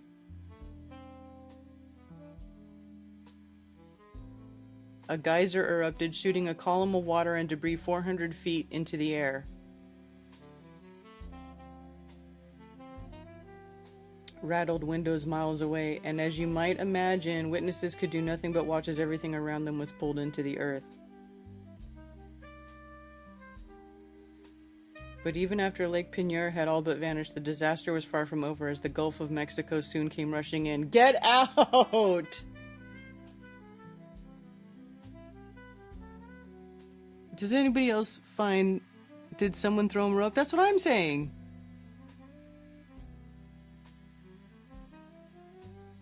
No deaths?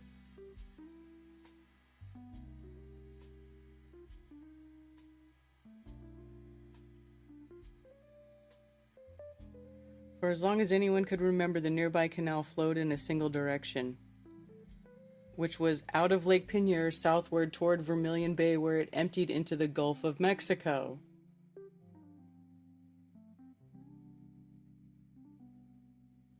It was a quiet waterway, and again used mostly by fishermen and small boats traveling between the lake and the bay. But after the sinkhole swallowed the lake, something inexplicable happened.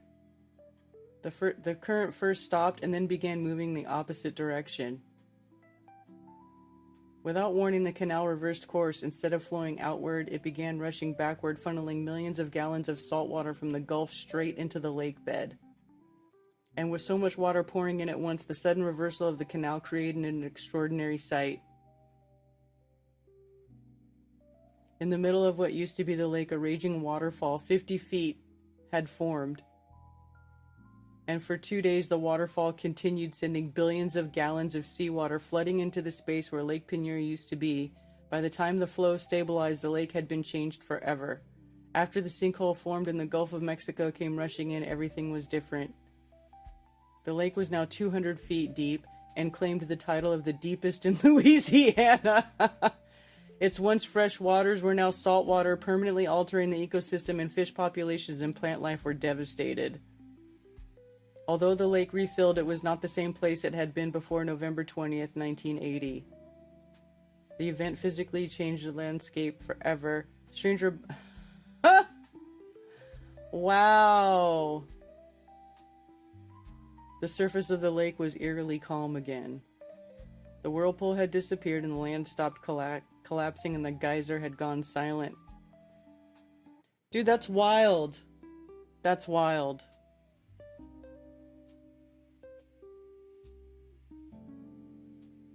I'm just curious how the tugboat people lived.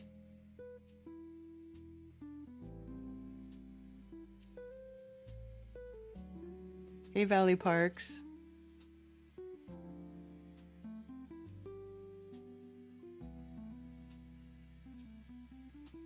Possibly powered out of the whirlpool. Maybe he just worded it poorly and they actually did get out.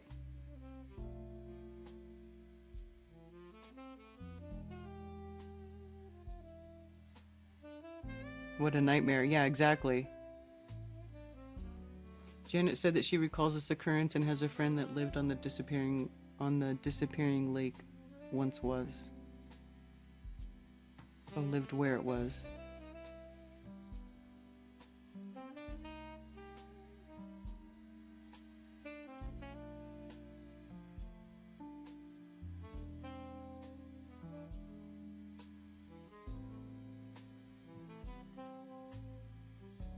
So Texaco almost killed a bunch of people in the mine. Hilarious.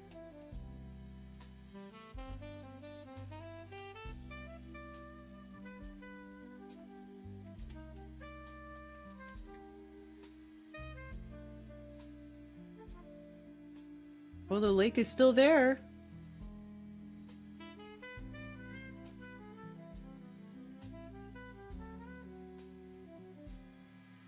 The lake is still there.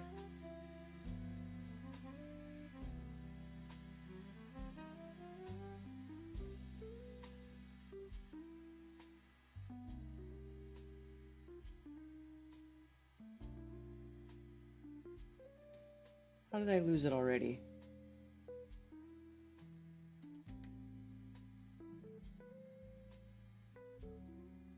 There it is. Right here, connected to the bay.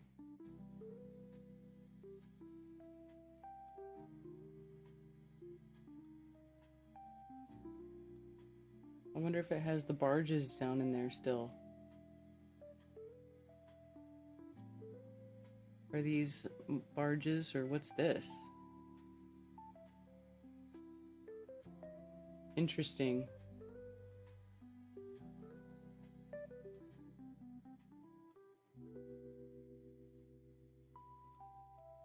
So I'm guessing the salt mine's gone. That's crazy. That is really crazy. Formerly lakefront property.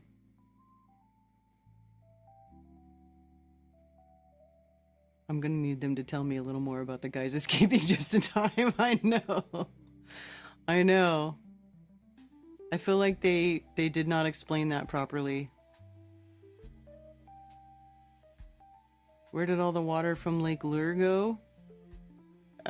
Well, I don't know that it necessarily went anywhere, but the problem is that all of the debris from the mountains washed into Lake Lure. So it's not like the water went really anywhere, it's that it filled up with debris. I'm pretty sure that's what happened. And they're actually, today, they're demolishing the Flowering Bridge, which is like a historical bridge over there. Today they are, they're demolishing it. So here's Lake Lure. Let's see if this is updated.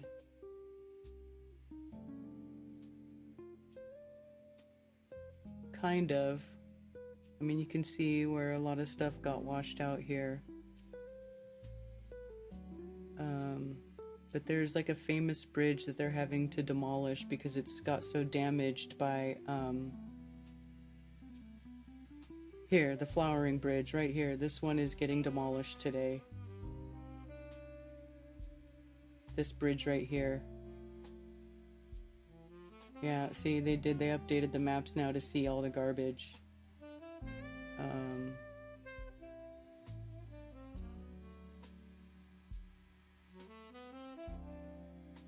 Oh, that's a big fancy house. I would hate to have to repair that house, tell you what.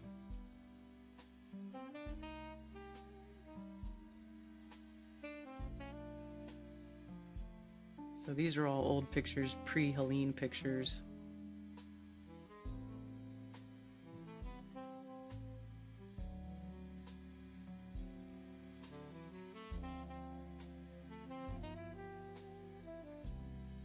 I just know it doesn't look like this anymore.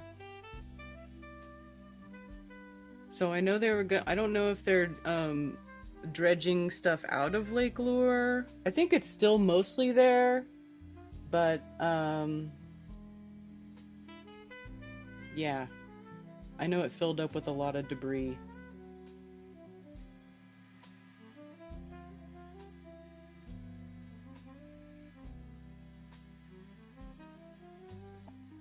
So I think it came down out of this way and then filled up in the lake.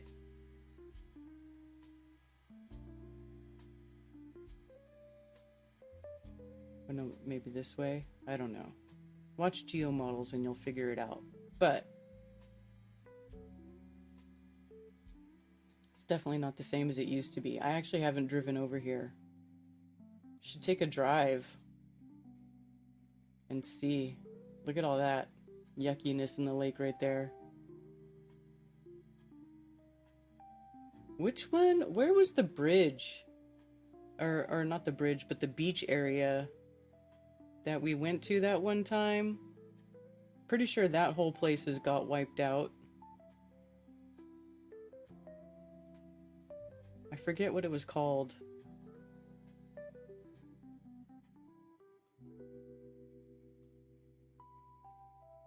Do you remember?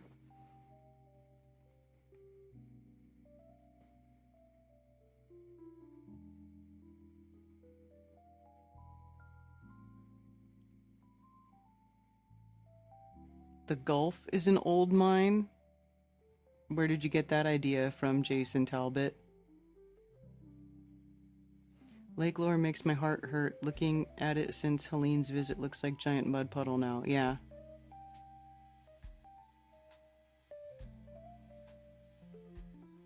I'm embarrassed to say that I have a mystery in the house. What do you mean? You have a mystery in the house? The location from Dirty Dancing is still standing. Don't know what the inside looks like.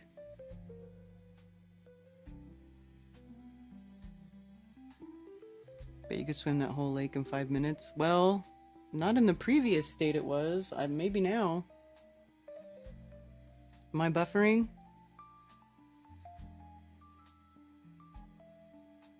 Uh-oh. Uh-oh. I still so it says live for 33333. 33333. Just saw it. Just saw it.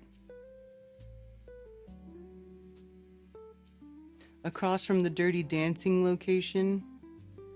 Well, is that where we went? Embarrassing. Unowned panties in the laundry. What?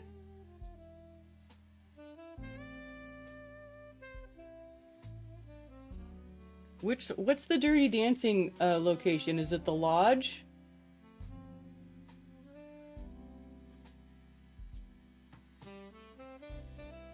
Which one was the one for Dirty Dancing? Beach section? I just can't remember where it was, where we went. Let me see.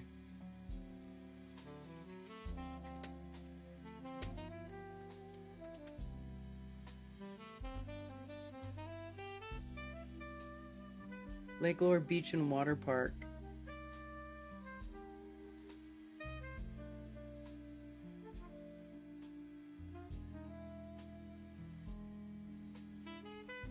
Closed for the season due to lake restoration.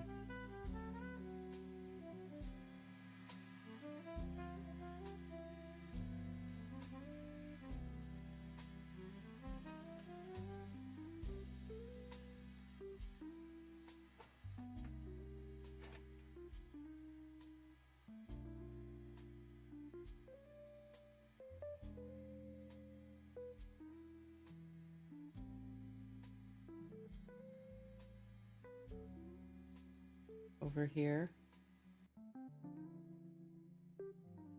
Oh, yeah, this place is just a complete mess.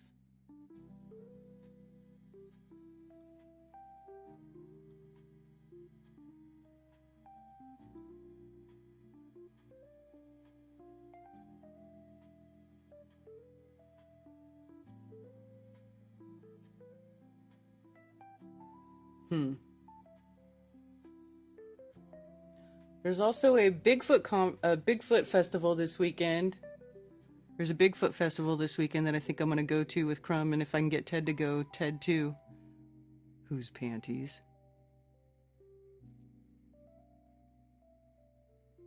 Dirty Dancing would be a way better movie without the unfettered abortion agenda. I agree. You've lost the stream.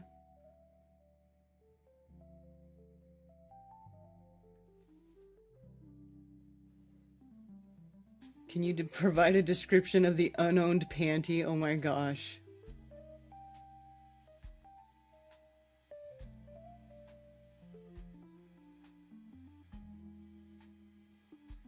Don't you have family over Valley Parks? Oh,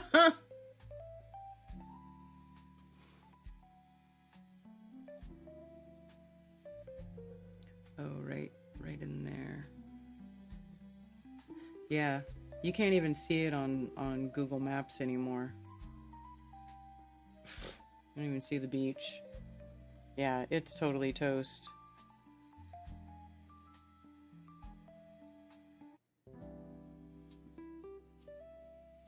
So if you want to see the ISS transit, a light in the sky, transitfinder.com.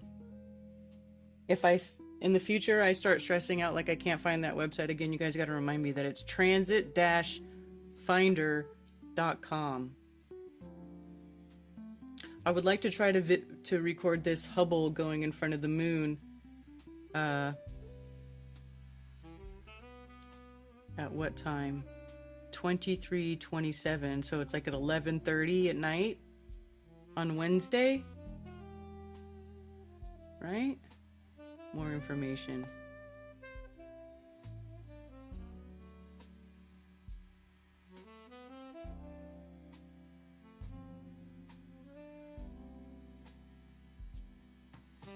HST will be in shadow.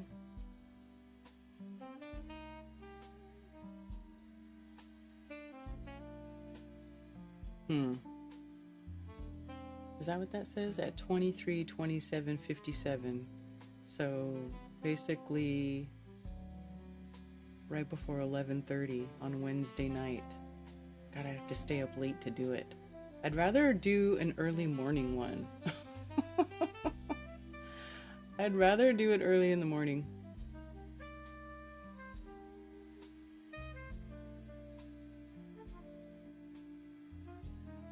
How far ahead can I do? Let's see.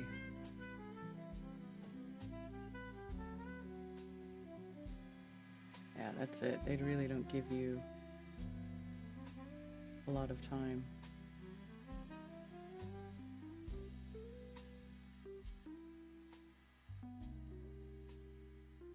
Oh, here we go.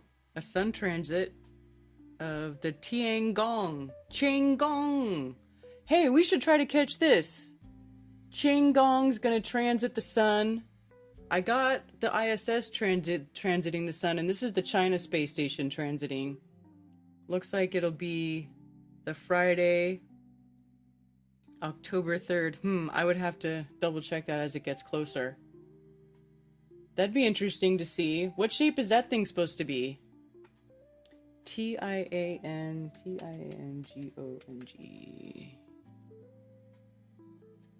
Are you kidding me? It's the same look as the space station?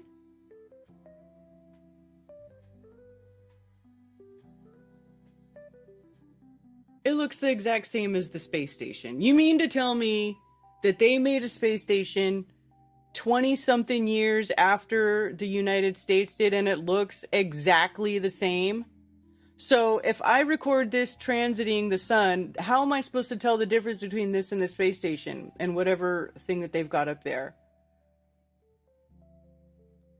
This has 3 panels. Now I feel really interested to try to record this transiting the sun and see if it looks different than the ISS.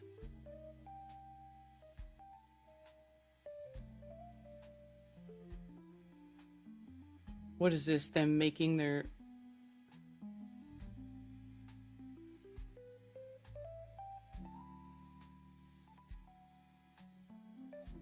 Come on. That's the rocket they launched it up on, huh?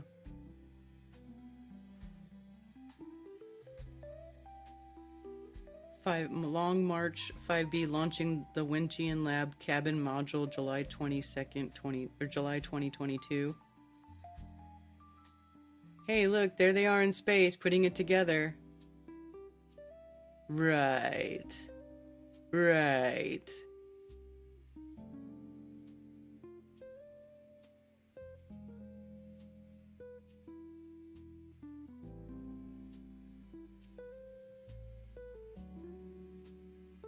So they build a space station 25 years after the original space station, and it looks exactly the same.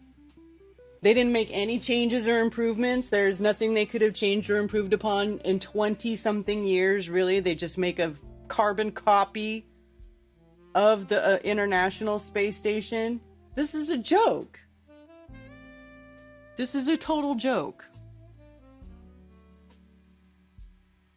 How's Brian? Brian's good.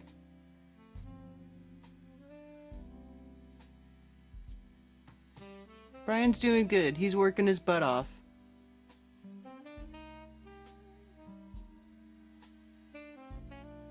The movie had no happy married couples in it. What about Baby's parents? They were happily married.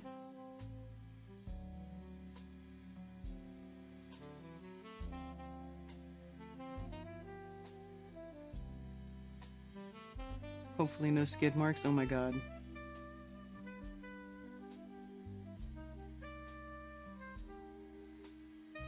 And they built it in 18 months with no time-lapse of the building process. Or video of it at all, right?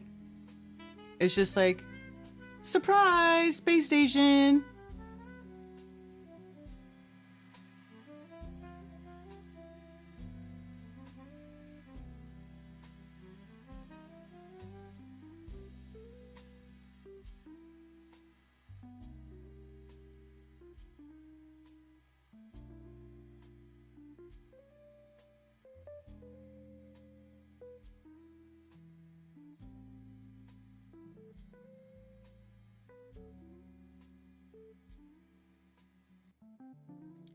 That's just ridiculous, man.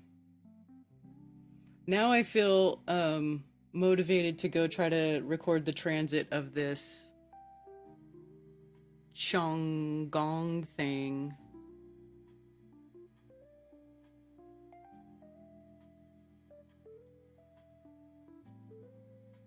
Because you gotta be kidding me. You gotta be kidding me with this stuff.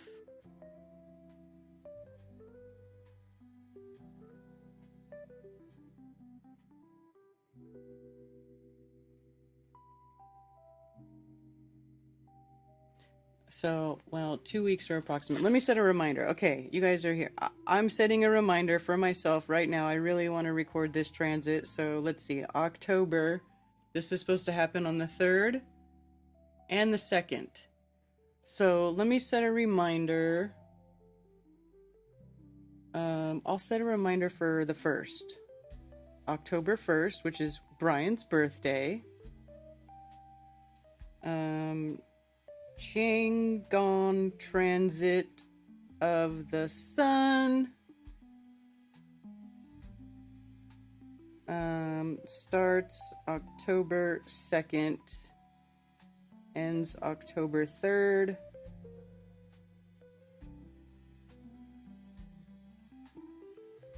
Alert.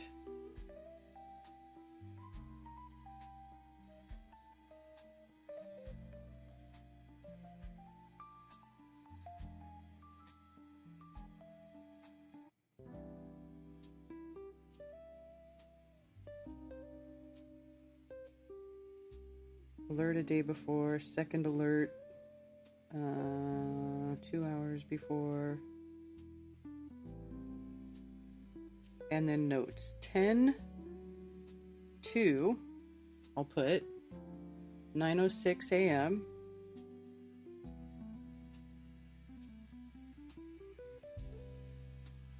And then 10:03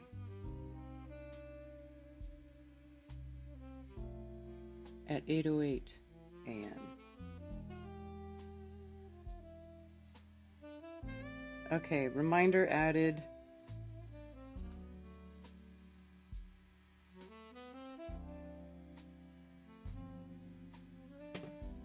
So let's see if we can get the ching gong to transit the sun and see if what it looks like compared to the ISS. It'll probably look, my guess is it's going to look exactly the same. Like they could just, like they have one stupid thing flying around up there and they just tell you, oh, it's this, oh, it's that, oh, today it's this, today it's that. That is Eastern time because it's my time zone.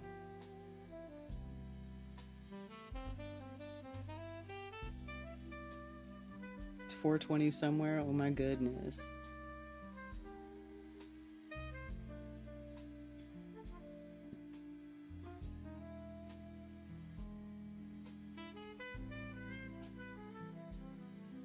Alright, I need to download these Earth journals and go through them and see which parts are worth reading and which parts are not worth reading. Which parts are interesting and which parts aren't. But I think this would be fun to go through. Maybe not on Coffee Talk. Maybe I could just make videos about them as I find interesting parts to keep them small and digestible. Yeah. Because I really, like I said, I'm finding it very interesting to go ahead and go look at all the older stuff from the shoulders upon which we stand. Like Lady Blount. I did find some of her books that I'm going to be going through in PDF form. But like I said, I really want to find in particular, I want to find the volume that was referenced in Zetetic Astronomy, The Earth, Volume 1, numbers 4 and 5, published in 1900.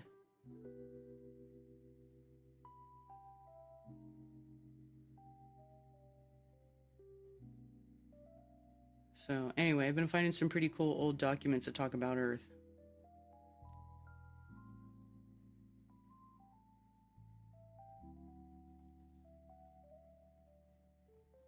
Do they ever show each other's space station from the other space station? I don't know. Not that I've ever seen.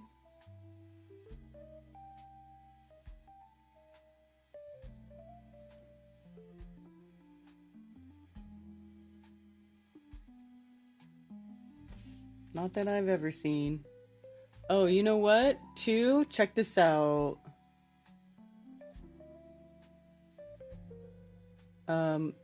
I loaded up the promo for Esoterica here in OBS. Maybe they play peekaboo or hide and seek.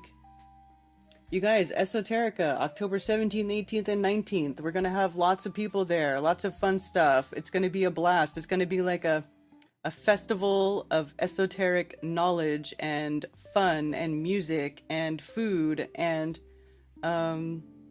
learning and exchanging of ideas. So I hope that you guys will join us for Esoterica. Solve the mystery.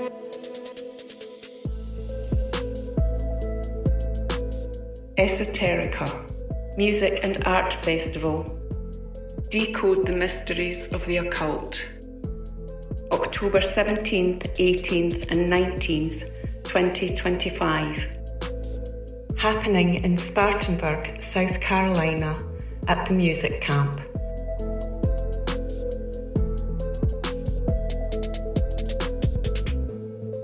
Fire, water, air, earth, ether. Featuring Austin Whitsitt of Whitsitt Gets It. Live music by Chief Crow. Mario Garza of Symbolic Studies. Artist Watson Atkinson. Live music by Alex Lowry and Christopher Crumb of Don't Follow Crumb. Plus more to be announced. Decode the mysteries of the occult. Gain wisdom, shed fear. Esoterica.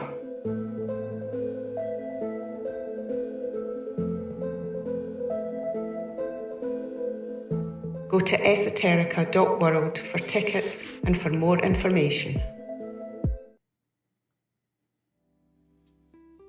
All right, you guys. I really hope to see you guys there. If you want to camp, but you're from out of town, I may have a tent for you. I did offer the tent to Tony. I don't know if he's going to take it, but if he doesn't take it, that may be available for someone to use. If you can bring other types of, bring a sleeping bag or whatever, or if, email me. If anybody's listening and they need a tent for camp out, you can email me. I've got some that I'm willing to share. Got to get a bit closer, like in Gregory, South Dakota Park. There's lots of picnic tables under shade, a pavilion, vanguard, and play, blah, blah, blah, blah, blah. That's not close to me, though, bro.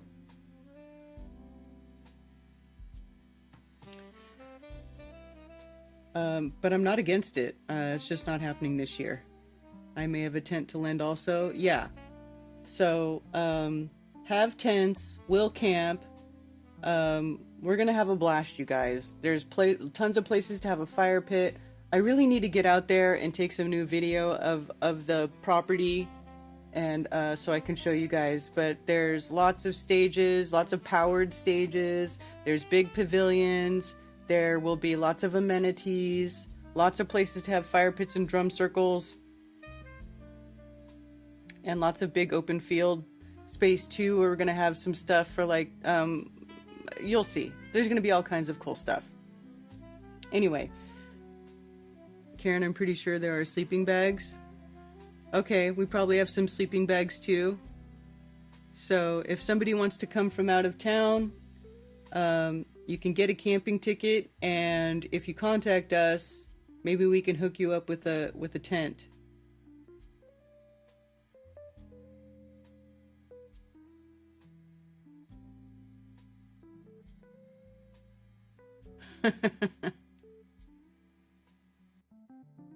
NDB is sharing his tent with Stavely. Look, I don't know about all that.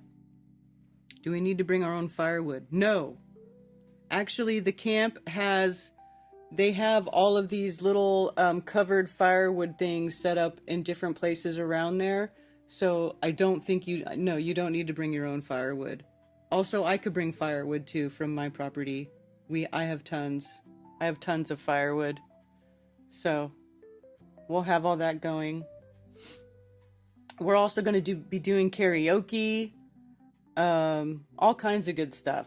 So make your plan. Get together. There, if you go to the website, let's see, if we go to featured, or is it featured?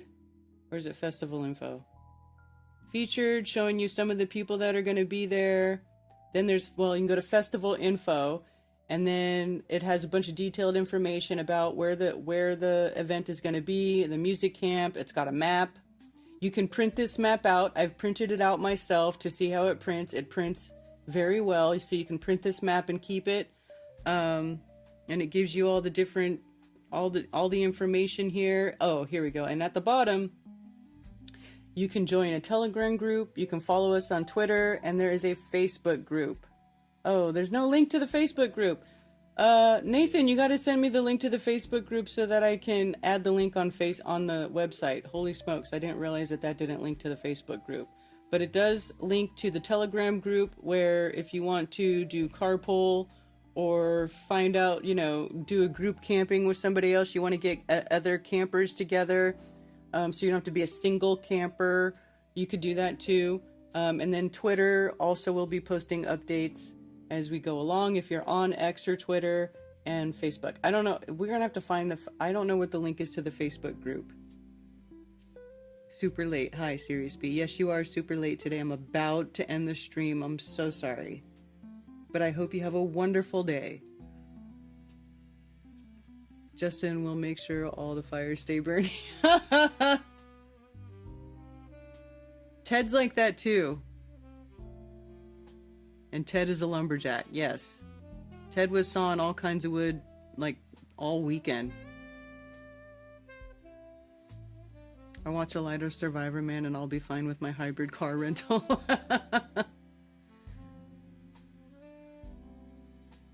It's on the top of the website. Oh!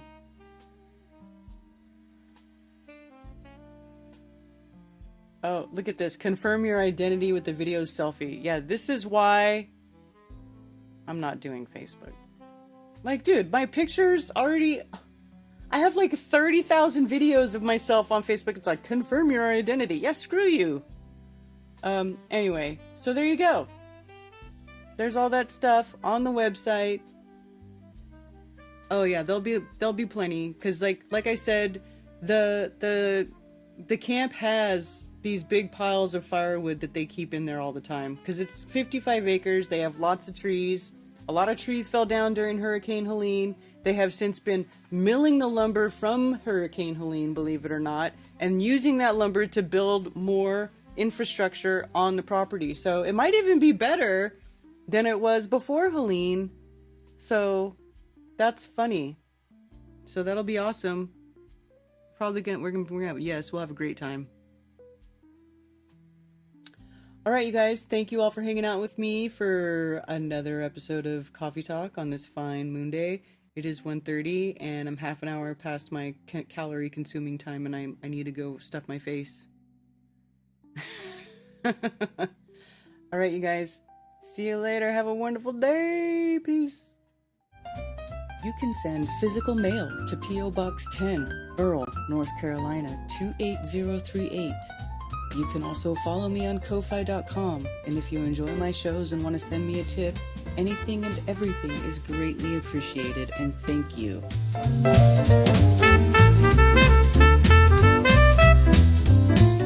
And it's official.